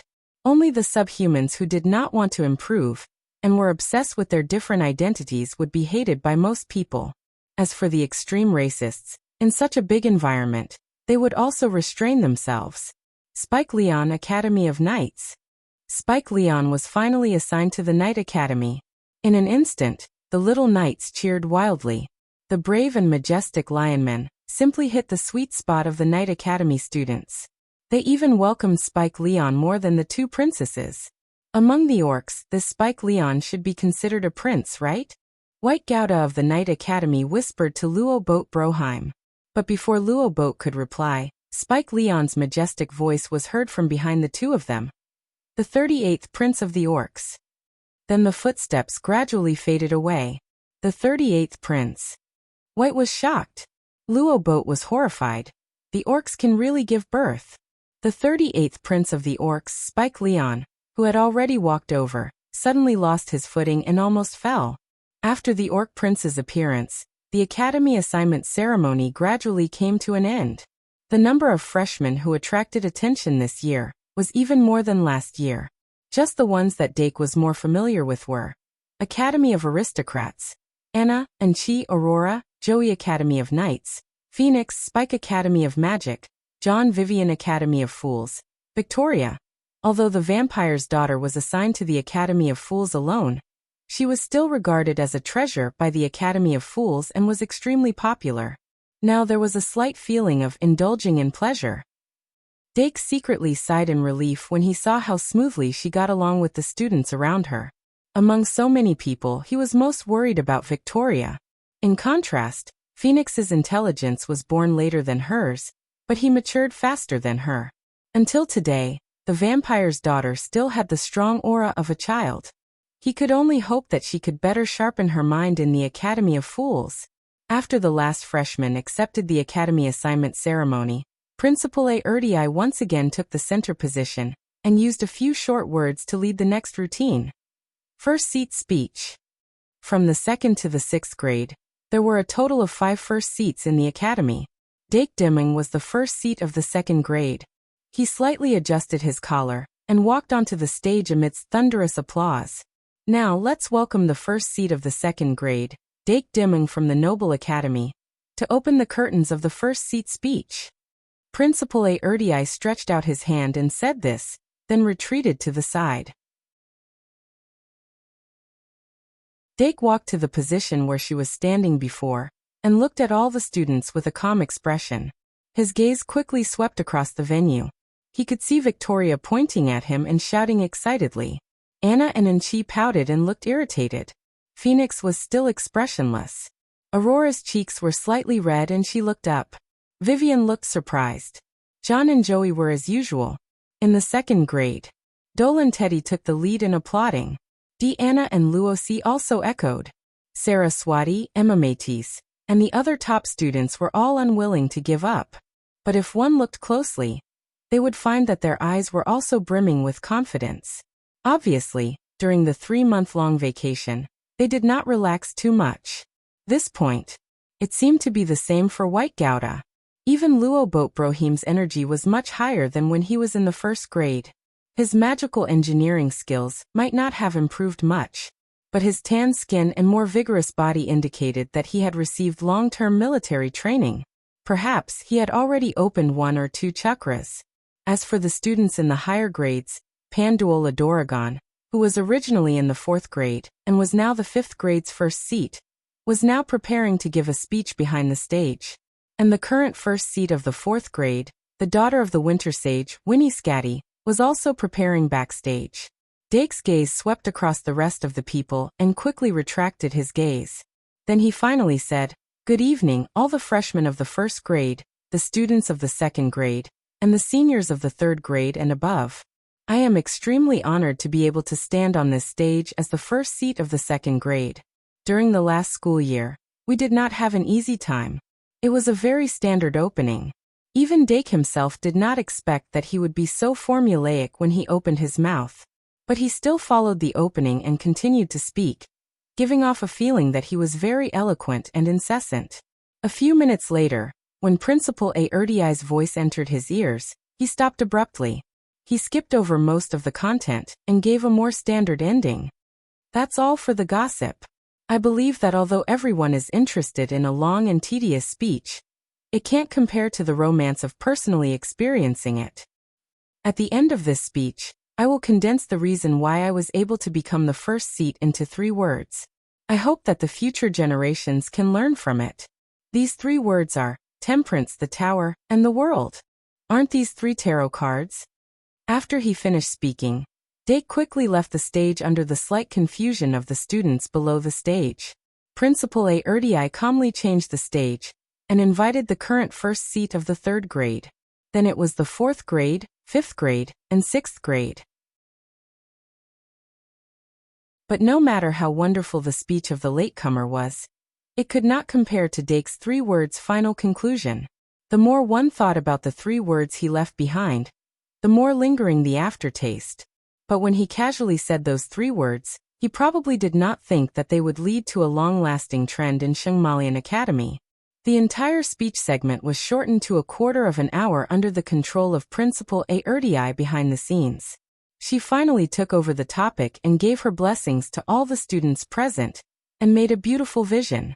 Then, as usual, she took out a magic card from the gourmet series and activated it without leaving a trace. A tide of light surged out from the surface of the magic card, and covered all the dining tables in the blink of an eye. When the light dissipated, the silver plates and bowls were already filled with countless delicious fragrances. The students were attracted by the delicious food, and temporarily put aside their puzzled thoughts and quickly immersed themselves in the sea of delicious food. When you go back, don't forget to use the school card to check the school rules. Finally, I wish the new students that in the next 6 years, you can find your own value in Shengmalian Academy. Until the dinner came to an end, the whole school opening banquet finally came to an end under the constant reminder of Principal Aerdei. Then, the students of the 4 schools were led by the prefects to their respective towers. But when Dake saw Victoria and Phoenix gradually disappear from his sight, he suddenly felt a little uneasy. He stayed in the same place for a while before he continued to move forward under the urging of Deanna. Usually, after the school opening banquet ended, there would be a second welcoming ceremony in each tower that was exclusive to the school. The seniors would hold a welcoming dinner for the juniors so that they could integrate into the group faster. Last year, Dake directly went back to the dorm and fell asleep, so he missed this event. This year he was a sophomore, But he was not prepared to join in the fun. He needed time to get used to the feeling of not seeing Victoria and Phoenix in his sight. And tonight, he had to try to draw great sins, for the first time after the underworld spirit spell was upgraded. After he said goodbye to Deanna and Luoc, he went into his bedroom and found a new set of daily necessities and textbooks for the second year on his desk. After asking the little devil, Dake found out that it suddenly appeared on the entrance, so he shook his head and took some time to clear his mind and draw great sins. On the first day of September, he aimed for greed, which was 2 points higher than the target. The result was very satisfying. After using the underworld spirit spell, the greed that overflowed from his head was successfully condensed to 2 points per drop.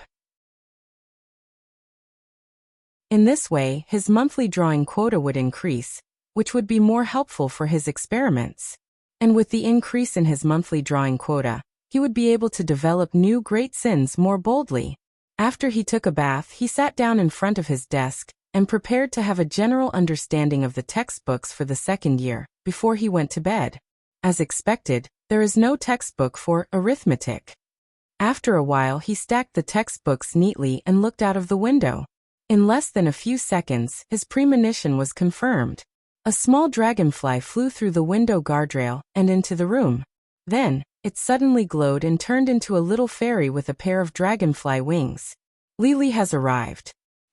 3 in 1 6000 plus, 157/233, Zhengzhou flood. Hope the rescuers and the trapped people are safe. Asterisk asterisk asterisk asterisk asterisk.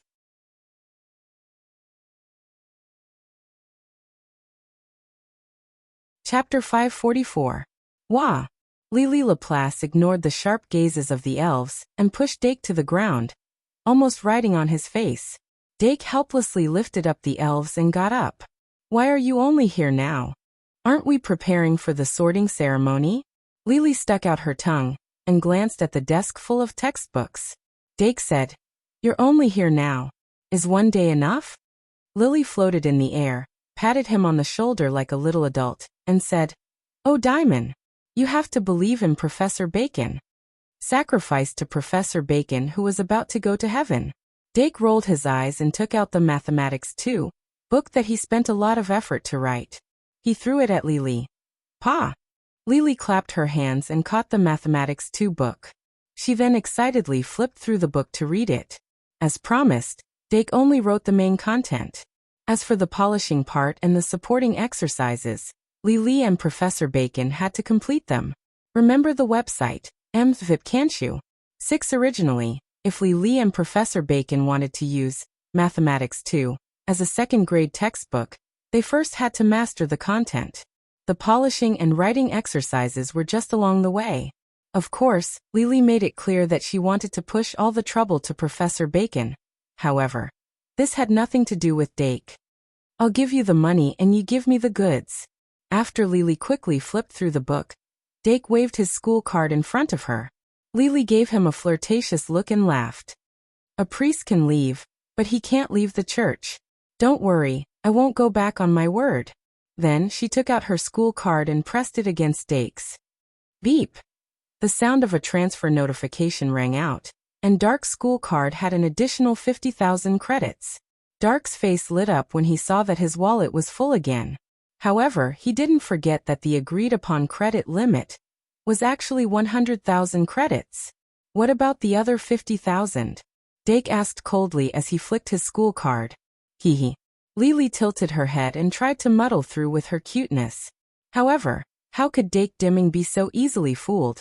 Seeing him crossing his arms and sneering, Lily suddenly turned around and flapped his wings in an attempt to escape. However, Dake merely lifted her chin slightly, and the little devil beast and the Dilu beast both blocked her way. Lily rolled his eyes and quickly said, The other half is Professor Bacon's, not Lily's. I'll introduce Professor Bacon to you tomorrow, and you can ask her for it yourself. Dake's heart skipped a beat, and he said, So you didn't actually reach an agreement with Professor Bacon? Lily's expression froze. He whistled and looked up. Looking at her face, she probably didn't even mention it, let alone talk about cooperation. However, 50,000 credits was indeed not a small amount. Very few professors would consider giving such a large amount of credits to their students. However, if Professor Bacon saw the value of mathematics too, not to mention 50,000 credits, she might even take out 500,000 credits. Then let's wait until the textbook is printed and find a chance to have a cup of tea. Dark deliberated over his offer. Okay, it's a deal. Lily suddenly turned around and looked as if she had succeeded in her evil scheme. Dake suddenly remembered that Lily had the idea of inviting him to a mathematics tea party a long time ago. He suddenly became silent. Due to the lack of time, Lily didn't stay in Dake's dormitory for too long. After she left with mathematics 2, Dake smiled. These 50,000 credits were just right for the construction of the Magical Animals Society. Unlike other people, he received a special promise from the principal of Earbook at the end of last semester. He could ignore the rules and directly apply for a classroom. He could restart the Magical Animals Society at the beginning of the semester. This meant that he could start recruiting members on the first weekend of the new semester, just like the other societies. This was very important for a new society. If any society wanted to develop, it was essential to have talented people. Also, the minimum number of people needed to maintain a society was 5. Dake made a simple plan in front of his desk. He then took a shower and changed his clothes. He was ready to go to bed. Tomorrow was Sunday. The students would have a whole day of buffer time before school officially started. He could use this time to build the Magical Animals Society. The weather was great tonight. Dake changed into his pajamas, yawned, and was about to crawl under his blanket. However, just as he lifted the blanket, there were 3 long knocks and 1 short knocks on the door. Of course, Dake didn't set up this kind of signal. The person was probably used to it. It's so late, who could it be? Dake thought in annoyance. Under his signal, the little devil beast flew from the bird stand to the door. Soon it opened the door. Suddenly, a fresh fruity aroma filled the room, refreshing the mind. Dake's expression relaxed. He asked, "Is it Aurora?" "Yeah." Aurora squeezed out a voice. "Good evening, Dake." "Good evening." Dake gave up on the idea of crawling under his blanket and walked towards the entrance. They met at the entrance. Aurora was holding a silver basin that was bigger than her. There was a transparent lid on top of the silver basin. Through the lid, one could see the slightly viscous liquid and a large amount of fruit pulp in the basin. It emitted a cold smell. Iced fruit soup. Aurora saw that he noticed and said softly, "Sister Olga asked me to prepare supper for you guys every night. Luckily, I was assigned to the noble house. Otherwise, I might not even be able to enter the tower." Supper every night? Dake seemed to see gluttony leaving him in the dust. He quickly said, "There's no need to go through so much trouble. If you want supper, I usually ask the little devil beast to bring something back from the cafeteria. You just entered the school. You can't delay your studies because of this. By the way, if there's anything you don't understand or inconvenient, you can come to me directly. I'm usually not in the dormitory. I'm in the library." Aurora said shyly, "It's just a little food. It won't take too much time." Dake had been with her for a long time. He knew that although she looked soft and weak, she was actually a stubborn person. He couldn't help but shake his head. He took the silver basin and asked, "Where did you make this?" "I borrowed the kitchen from the cafeteria," Aurora said softly. "The halfling ants are like you said. They're very gentle and kind. When I have credits, I'll buy a set of cooking equipment from the dormitory balcony." Dake nodded and said, "Study hard. You won't have to worry about credits." As he said that, he put the silver basin on the table and took out small silver bowls from the cupboard. He called the magic elves to help wash them. One bowl after another, the fruit soup was quickly divided up. After pouring the last bit into his bowl, Dake picked up the spoon and tasted it. As soon as the fruit soup entered his mouth, a chill exploded in his mouth, penetrating his heart and lungs. "Is this peppermint?" Dake asked. Aurora shook her head and said, "It's a similar ingredient. It's lighter than peppermint." Dake tasted it carefully and found that it was indeed so. The sweetness of the fruit and the peppermint-like coolness blended perfectly, especially the taste after chilling it. He couldn't stop praising it.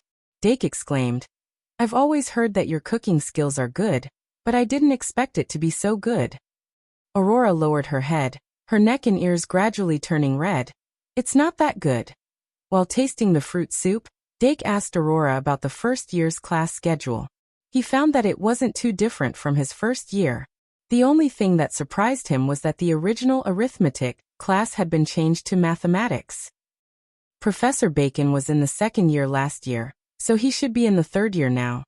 "So who's the first year's arithmetic professor? And who stole my teaching materials and didn't pay the copyright fee?" Dake felt that he had to find out.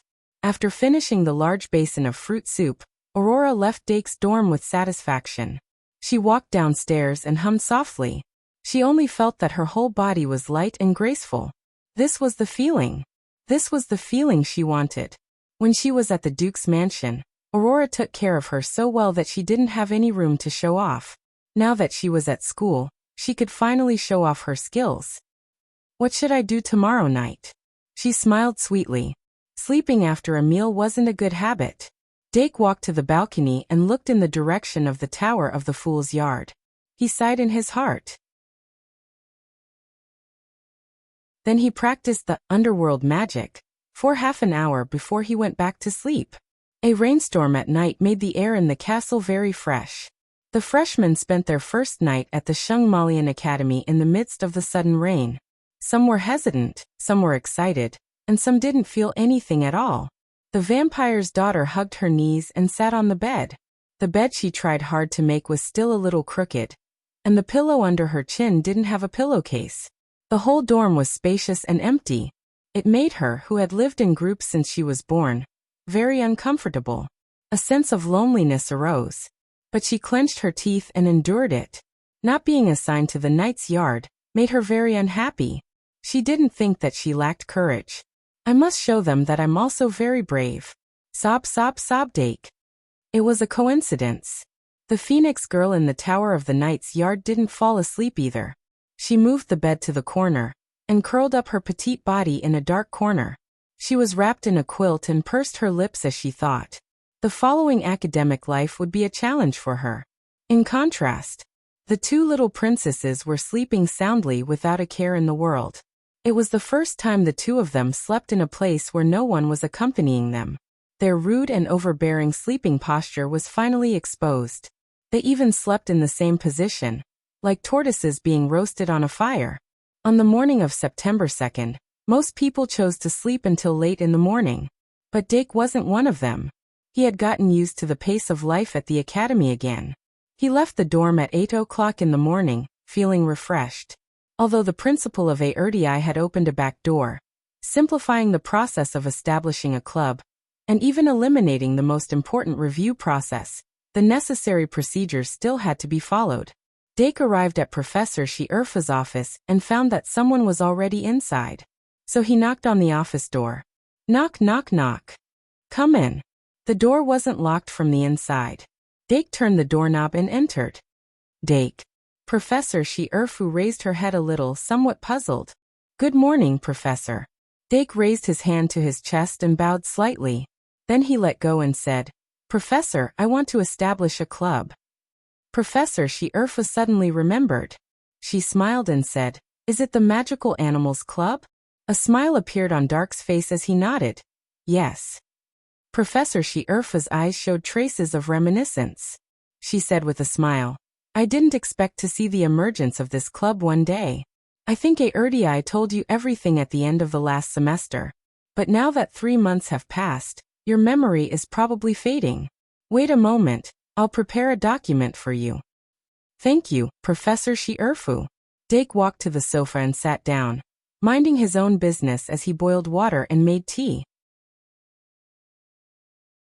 After pouring a cup of tea for Professor Shierfu, he finally received a document.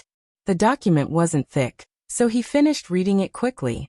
Basically, it wrote the rules and precautions for establishing a club. Although he could take shortcuts, he should know some of the complicated procedures. Professor Shierfa said, "The Magical Animals Club is a very special club because magical animals is a very broad concept. The club's contact with magical animals doesn't stop at the level of research. In fact, raising magical animals is the club's biggest feature. A club like this that brings chaos to the school should have been banned. Dake. But it didn't. Professor She-Erfa nodded and said, yes. Because the original founders of the club had the special ability to tame and manage magical animals, and the members who came after them were very responsible. They wouldn't ignore the magical animals. Even if an accident happened, they would deal with it immediately. In other words, they gained the trust of the school. Dake couldn't help but think. Indeed, there are many types of magical animals with different characteristics. If you don't have the ability to tame and manage magical animals, it will only bring chaos. Professor, can I let Professor Nini be the club's instructor? I think with her ability, she will definitely be able to tame the magical animals properly. Isn't it Lili? Professor She-Erfa asked in surprise. Oh hee. Dake's eyes wandered. Then he sighed and said, then it will be Lili. Professor She-Erfa saw the change in his expression and didn't know whether to laugh or cry. Lili will be sad if she sees you like this. Dake waved his hand and said, don't worry, she must be busy right now. Wah wah wah. However, the sudden sound made Dake's expression change slightly. Lili, half of her body came out from the ceiling and went into the room. She raised her eyebrows at Dake and pouted. It was a look that said, if you don't comfort me, I will cry in front of you. 2 in 1 4,000 plus. It's accumulating power. It's accumulating power. Today, I will send the culprit who disturbed my retreat to the train.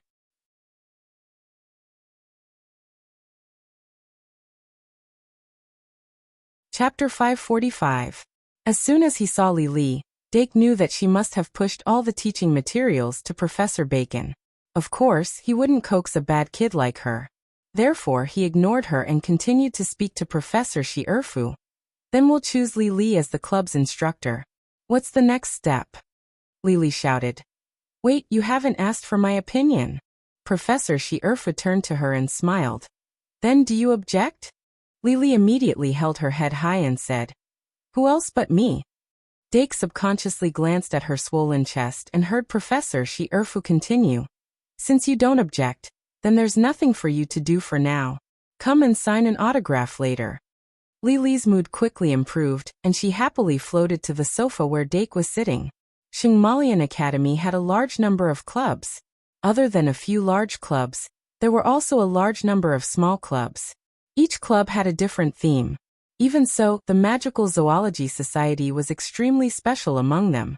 For the little fairy, there was no other club that she was more interested in. Remember, https://m. VIP can't you? VIP little fairies were similar to but different from elves who were naturally close to plants. They were more fond of animals and could talk to animals. They were good helpers in taming and managing magical animals. If she didn't have the ability, Principal Erdii wouldn't have recommended her to be the Magical Zoology Society's instructor. Dake made a cup of black tea for Lili and saw Professor She-Erfa take out a stack of forms from the drawer. He then took one out and gently pushed it. The form floated in front of him as if it had grown wings.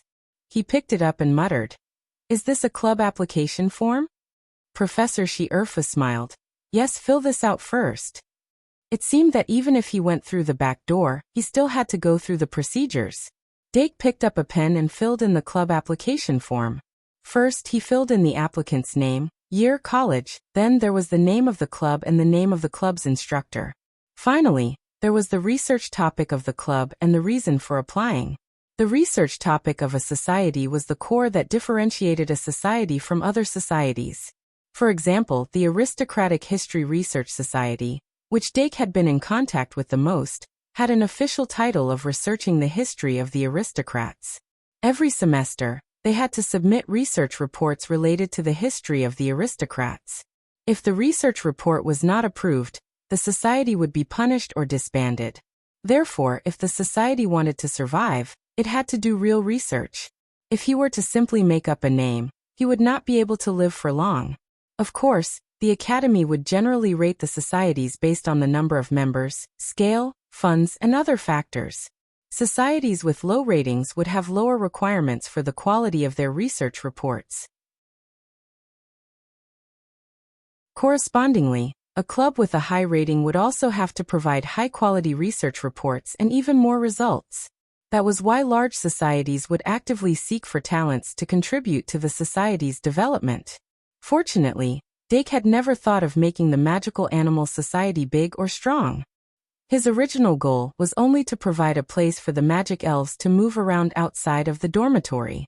Now that Paradise had been upgraded, if the society's classroom could be located at a ventilated high place, the fragrance of the healing flower would spread to more than half of the academy. The magic elves would also be able to move around at an epic level. Therefore, the location of the society's classroom had been chosen with great importance. Dake twirled his pen and temporarily moved his thoughts away, continuing to fill in the form. The research topic of the society is naturally the research of magical animals. As for the reason for applying, Dake wrote on the form, after learning about Grand Magus Peter's deeds in the history of magic class, I couldn't help but yearn for it. I wanted to follow in his footsteps and rebuild the magical animal society, to come into contact with and understand those magical animals. 5 minutes later, Dake filled up the form and handed it to Professor Shi-Erfu. Professor Shi-Erfu took the form and carefully looked it over, reminding them, "You forgot to sign it." Thus Dake and Lily signed their names on the form. Professor Shi-Erfu confirmed that there were no mistakes, then wrote his name on the approver, and stamped it. "It's done." Then, she took out a magic card that was very similar to the branch card from the drawer. With a flick of her finger, it fell into Dake's hand. Dake asked curiously, "What is this?" "I know." Lily immediately raised her hand. "A society card." Professor Shi-Erfu glared at her and said, "This is a society card. It's the same type as the branch card, and its basic functions are not much different. After the last step is completed, you can even summon a familiar exclusive to the society. When you successfully establish the society, you can use this society card to store the society's funds, credits, and use this society card to receive notifications about the society from the academy." After listening carefully, Dake asked doubtfully, "There's no function to send out notifications to the members of the society?" Professor Shi-Erfu paused for a moment, then understood what he meant. "Not yet. But after the experience of refining the secret passage pass, we're preparing to add a similar function to the society card. Of course, the final product will definitely have limited functions. For example, we can only send out 3 notifications to the members of the society each week." "That's really good news." Dake smiled. After the notification function was added, the practicality of this society card would greatly increase. Moreover, he was very interested in the familiar that could be summoned by the society card. But now was not the time to think about this. He asked, "Then can I go through with the certification now?" "Not yet." Professor Shi-Erfu shook his head. "You need to confirm a classroom as the society base first." Then, she pushed her chair away and stood up. "I think you've already chosen a classroom for the society, right?" Dake nodded. "Of course."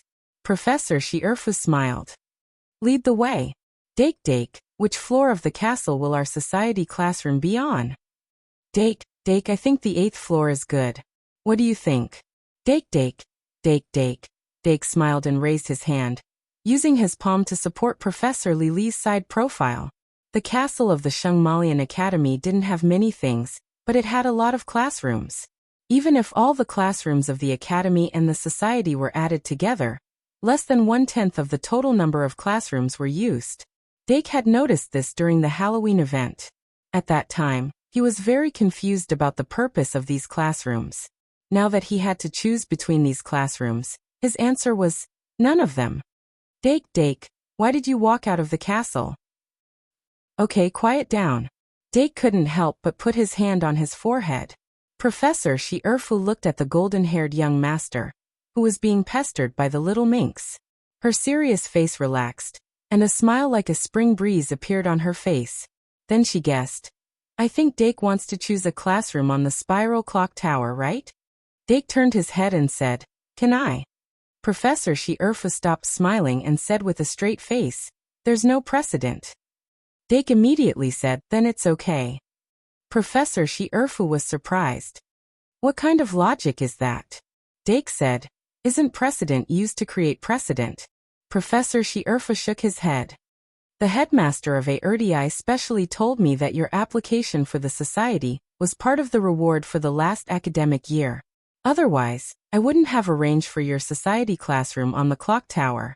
Dark shrugged his shoulders. Then help me say thank you to the principal.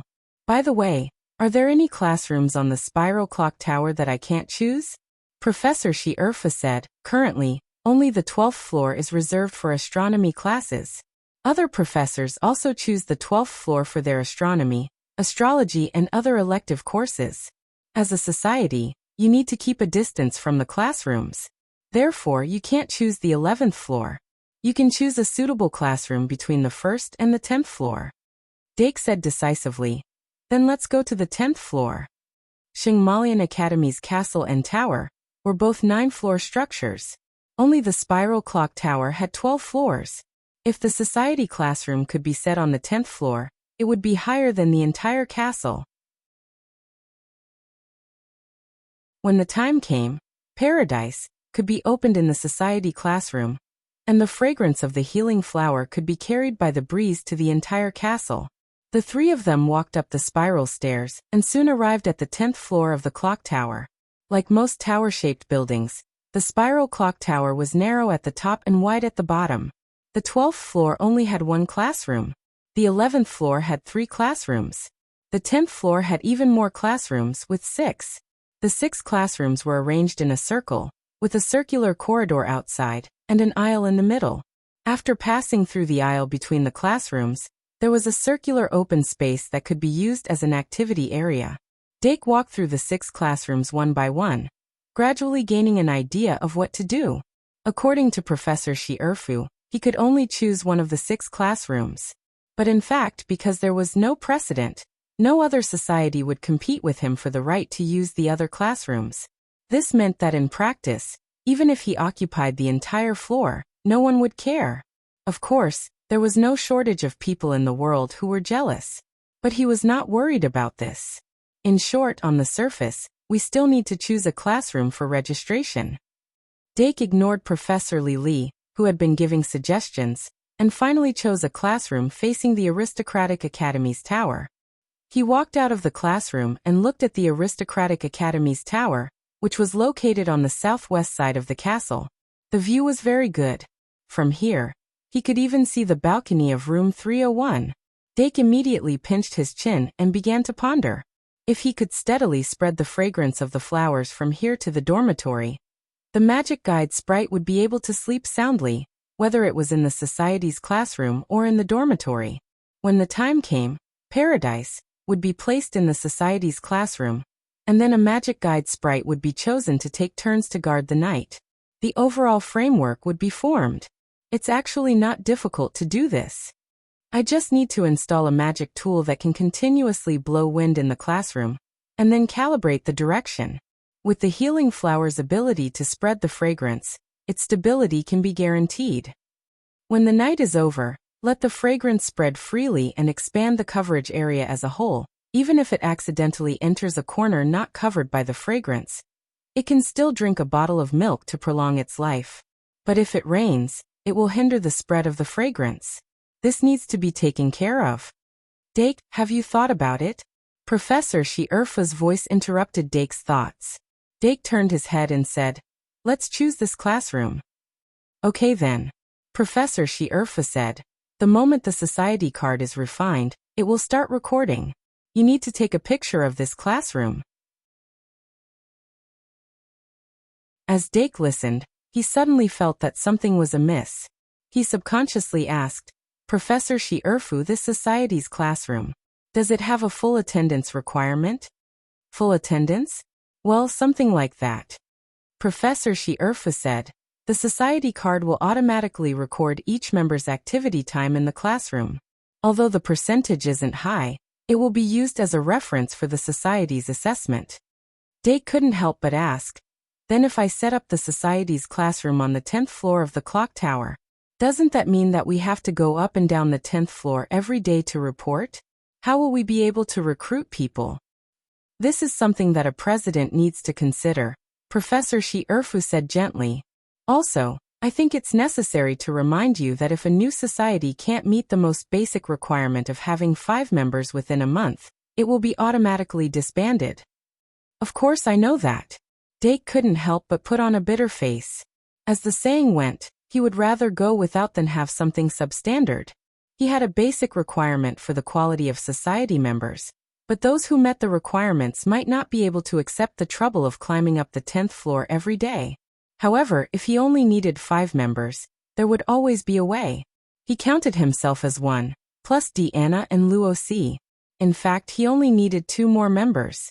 Anyway, he would take a look at it during the collective recruitment next weekend. Dake took a deep breath.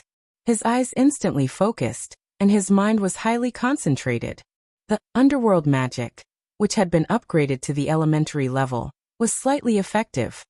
He held the society card in his hand and strode into the classroom. Standing in the middle of the classroom, he looked around and took in the entire classroom. Then he waved his hand, and the corner of the society card lit up with a magical light. The magical light instantly spread from the corner to the entire surface of the card. The automatic circuit set up inside the society card immediately began to operate. In almost a few seconds, his mark was imprinted on the society card. The preset venue recording function was immediately activated. When a snow-white light shone from the surface of the card, Dake held it up high and scanned every corner of the classroom. Of course, he didn't forget the ground under his feet. It's done. The light instantly disappeared. Dake put down the society card. He felt something in his heart. It was as if the entire classroom had become his territory. Professor Shi-Erfu walked in from the door and said on the spot, "Do you want to try summoning a familiar?" Of course. Dake opened his mouth and said excitedly.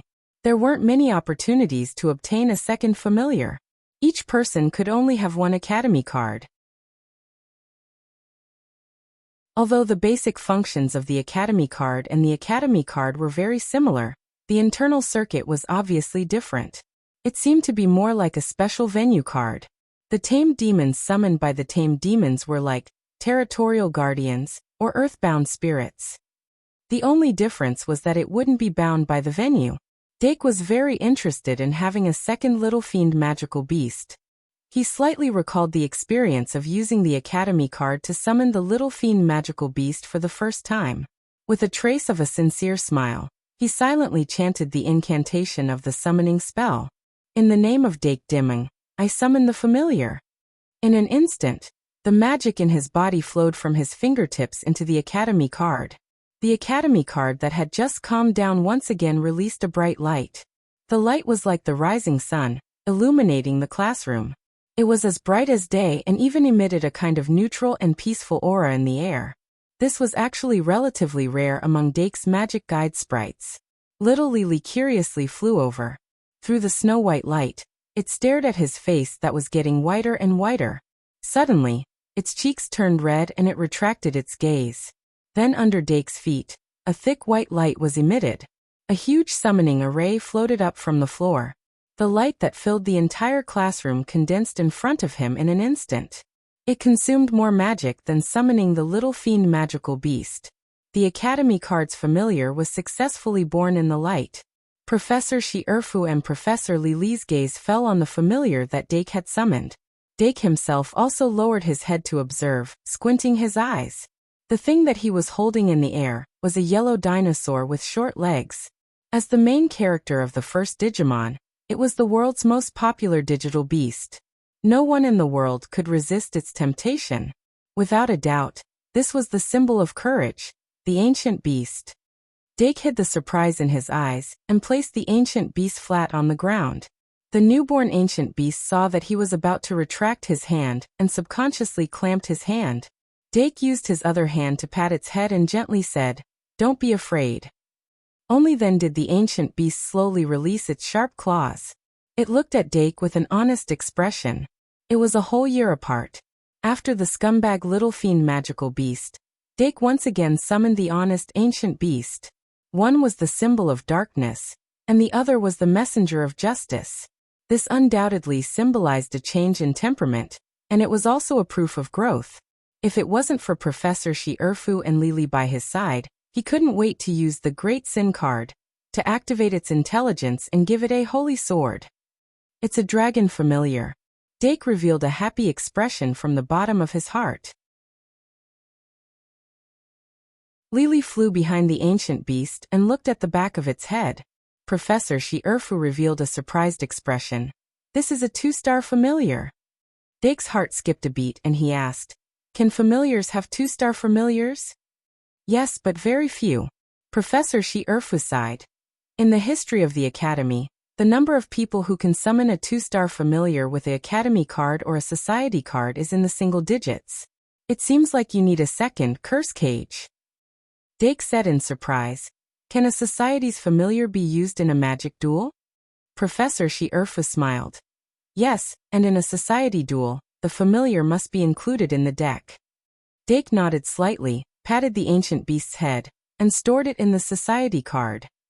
Then he said, "Professor, what's the next step?" "It's all my time now," Professor Shi-Erfu said. Dake pretended to be casual, and he said, "In that case, can I take over the things left behind by the Magical Animals Society?" Professor Sylph said, "I would have forgotten if you didn't mention it. Let's go back to the office." It took some time to slowly walk down from the 10th floor of the clock tower. Along the way, not only was Dake looking forward to it, but Lily's eyes were also shining. She, Professor Didi and Professor Kazair had all joined the Academy after the war. At that time, the Magical Animals Society had been disbanded for a long time. In fact, the Magical Animals Society was no longer the Magical Animals Society after losing Peter Shelvick. Professor Shi-Erfu and Principal Aertii probably also hoped that this society that brought vitality to the Academy could be revived in the hands of Dake and Lily. The reason why they brought Lily was naturally because Lily was a fairy. Peter Shelvick, as a Grand Magus who had died on the battlefield, was a household name. But very few people knew that Peter was not a pure human, but a hybrid between a human and a fairy. His hair was as clear as the sky, and his ears were only slightly longer than the average humans. His body was normal and he had no wings. His personality was also quiet and indifferent, completely different from the naughty fairies. If one didn't know him, it would be very difficult to associate him with a hybrid fairy. And this was why he could always get the Magical Animals Society. After the three of them returned to the office, Professor Shi-Erfu had Dake and Lily wait in the office while he suddenly turned into a gust of wind and disappeared in the blink of an eye. Dake sensed where she went, and his eyes were filled with envy. Lily, on the other hand, quietly approached him. Then, she suddenly raised her hand and grabbed his hair. Like grabbing a grasshopper, she grabbed a lively little elf out of his hair. "Dake, you also have a fairy?" Lily asked curiously. The flaming sun fairy struggled desperately between her two fingers, constantly releasing a blazing light that was like a small sun.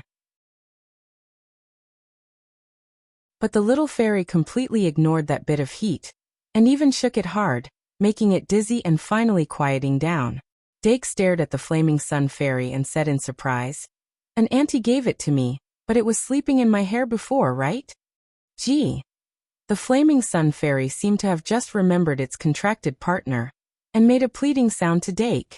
After waking up from its long slumber, it no longer had the appearance of a puppy. Thin arms and legs grew from all four sides of its body, and it looked even more adorable. Dake extended his hand in front of Lily, and Lily placed the flaming sun fairy on his palm. Gee. After the little thing was released, it happily rolled back and forth in Dake's palm. Its emotions seemed to be transmitted through the heat it emitted. Dake could faintly feel traces of joy in his heart. "That's great, I want one too," the little fairy said enviously. Dake smiled and said, "I heard that fairies are also a type of magical animal. Perhaps you'll have a chance after we obtain the relics left behind by the Magical Animals Society." Lily immediately said, "Then I want a frost moon fairy."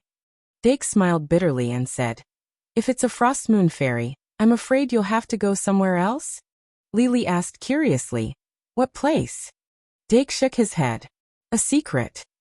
Lily suddenly laughed and said, "What secret? It must be Aurora Montifili's hometown, right?" Dake was a bit helpless. "Why ask when you already know? Isn't this asking for a certificate?" Lily said, "This year's first grade is amazing. Maybe it's even better than your second grade's average. It's been like this for 2 years in a row. I've never seen it before when I was teaching." Dake focused slightly. "But it's happened quite a few times in history. The closest to us is the Golden Generation, which ended the war." Lily shook his head seriously and said, "The war won't end. Where there's wisdom, there will be war." "Wisdom?" Dake said. "I thought you'd say that where there are humans, there will be war." Lily laughed and said, "War isn't exclusive to humans." The two chatted for a while. Then, Professor Earbook suddenly appeared in the office like a breeze. She was holding an old cardboard box in her hands. There were a lot of broken items scattered in the box. At first glance, Dark saw one of the broken magic pens, and an ominous premonition arose in his heart. Sure enough, he heard Professor Earbook say, "These are all the items left behind by the Magical Animals Society. From now on, it's yours." Dake opened his mouth and stood up to take the box. The flaming sun elf flew back into his hair, and then slowly crawled out, its 2 eyeballs agilely turning. Professor Earbook looked up at the flaming sun elf, and suddenly frowned. "Who woke it up early?" Dake's expression froze. He suddenly turned to look at Lily. Lily immediately opened his eyes wide and asked with an innocent face, "Yes, who woke it up early?" The flaming sun elf. G. Professor Earbook couldn't help but put his hand on his forehead. He said to Dake, "What did you feed it after it hatched?" "Well, I'm not asking you what it was. I just want you to feed it more, and let it continue to sleep.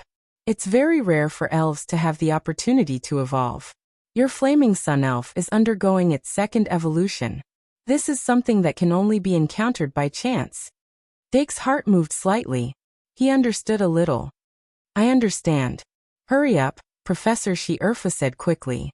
"Once it settles down, it'll be difficult for it to continue evolving." Dake immediately said, "Then I'll be leaving first?" Professor Earbook waved his hand. "Go ahead." Dake picked up the cardboard box and immediately walked out of the office. Little Lily's eyes turned. He suddenly turned into a small dragonfly and stopped above Dake's head. As a professor, he couldn't always follow behind a student. But after turning into a dragonfly, there was no problem at all. Professor Earbook looked at the small dragonfly and shook his head helplessly. After leaving the office, Dake didn't stop at all. He practically ran back to the noble house's tower. His slightly hurried footsteps attracted many curious gazes from the others.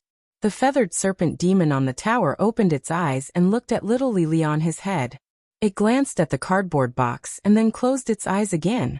The doors to the noble house's tower opened.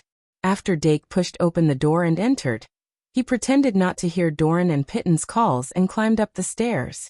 Doran and Pittan had originally wanted to discuss the electives with Dake, but now they could only helplessly shrug. Doran said regretfully, "I wonder what he's hugging. Why is he in such a hurry?" Pittan frowned. "I think I saw something, but I'm not sure." Doran immediately asked curiously, "What is it?" Pittan hesitated. "A broken test tube." "Doran." Pittan hurriedly shook his head. "How is that possible? I must be seeing things. Why would Dake be hugging a box of trash?" Dake Deming returned to his dorm with the box of trash. He temporarily placed the box on his desk, then immediately picked up the thinking bottle and the magic brain dropper and walked to the balcony. The magic guide fairies in the room all looked over, but none of them went to the balcony to disturb him. The milk can even stop the cat grass that was about to pounce on him with a meow. Dake opened the guardrail of the insect tree and prepared to use the magic brain dropper to extract the pride stored in one of the branches. However, the scorching sun elf on its head, who was using its hair as a blanket, suddenly flew out and grabbed the tip of the branch.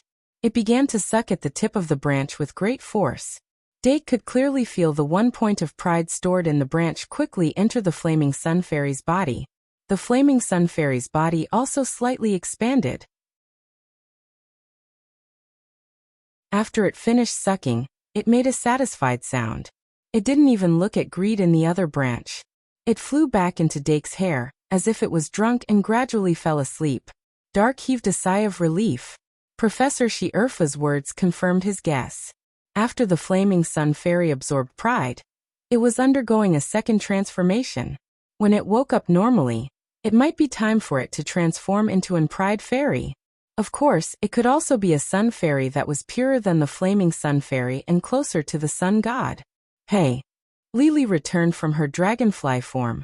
Her eyes lit up. I see.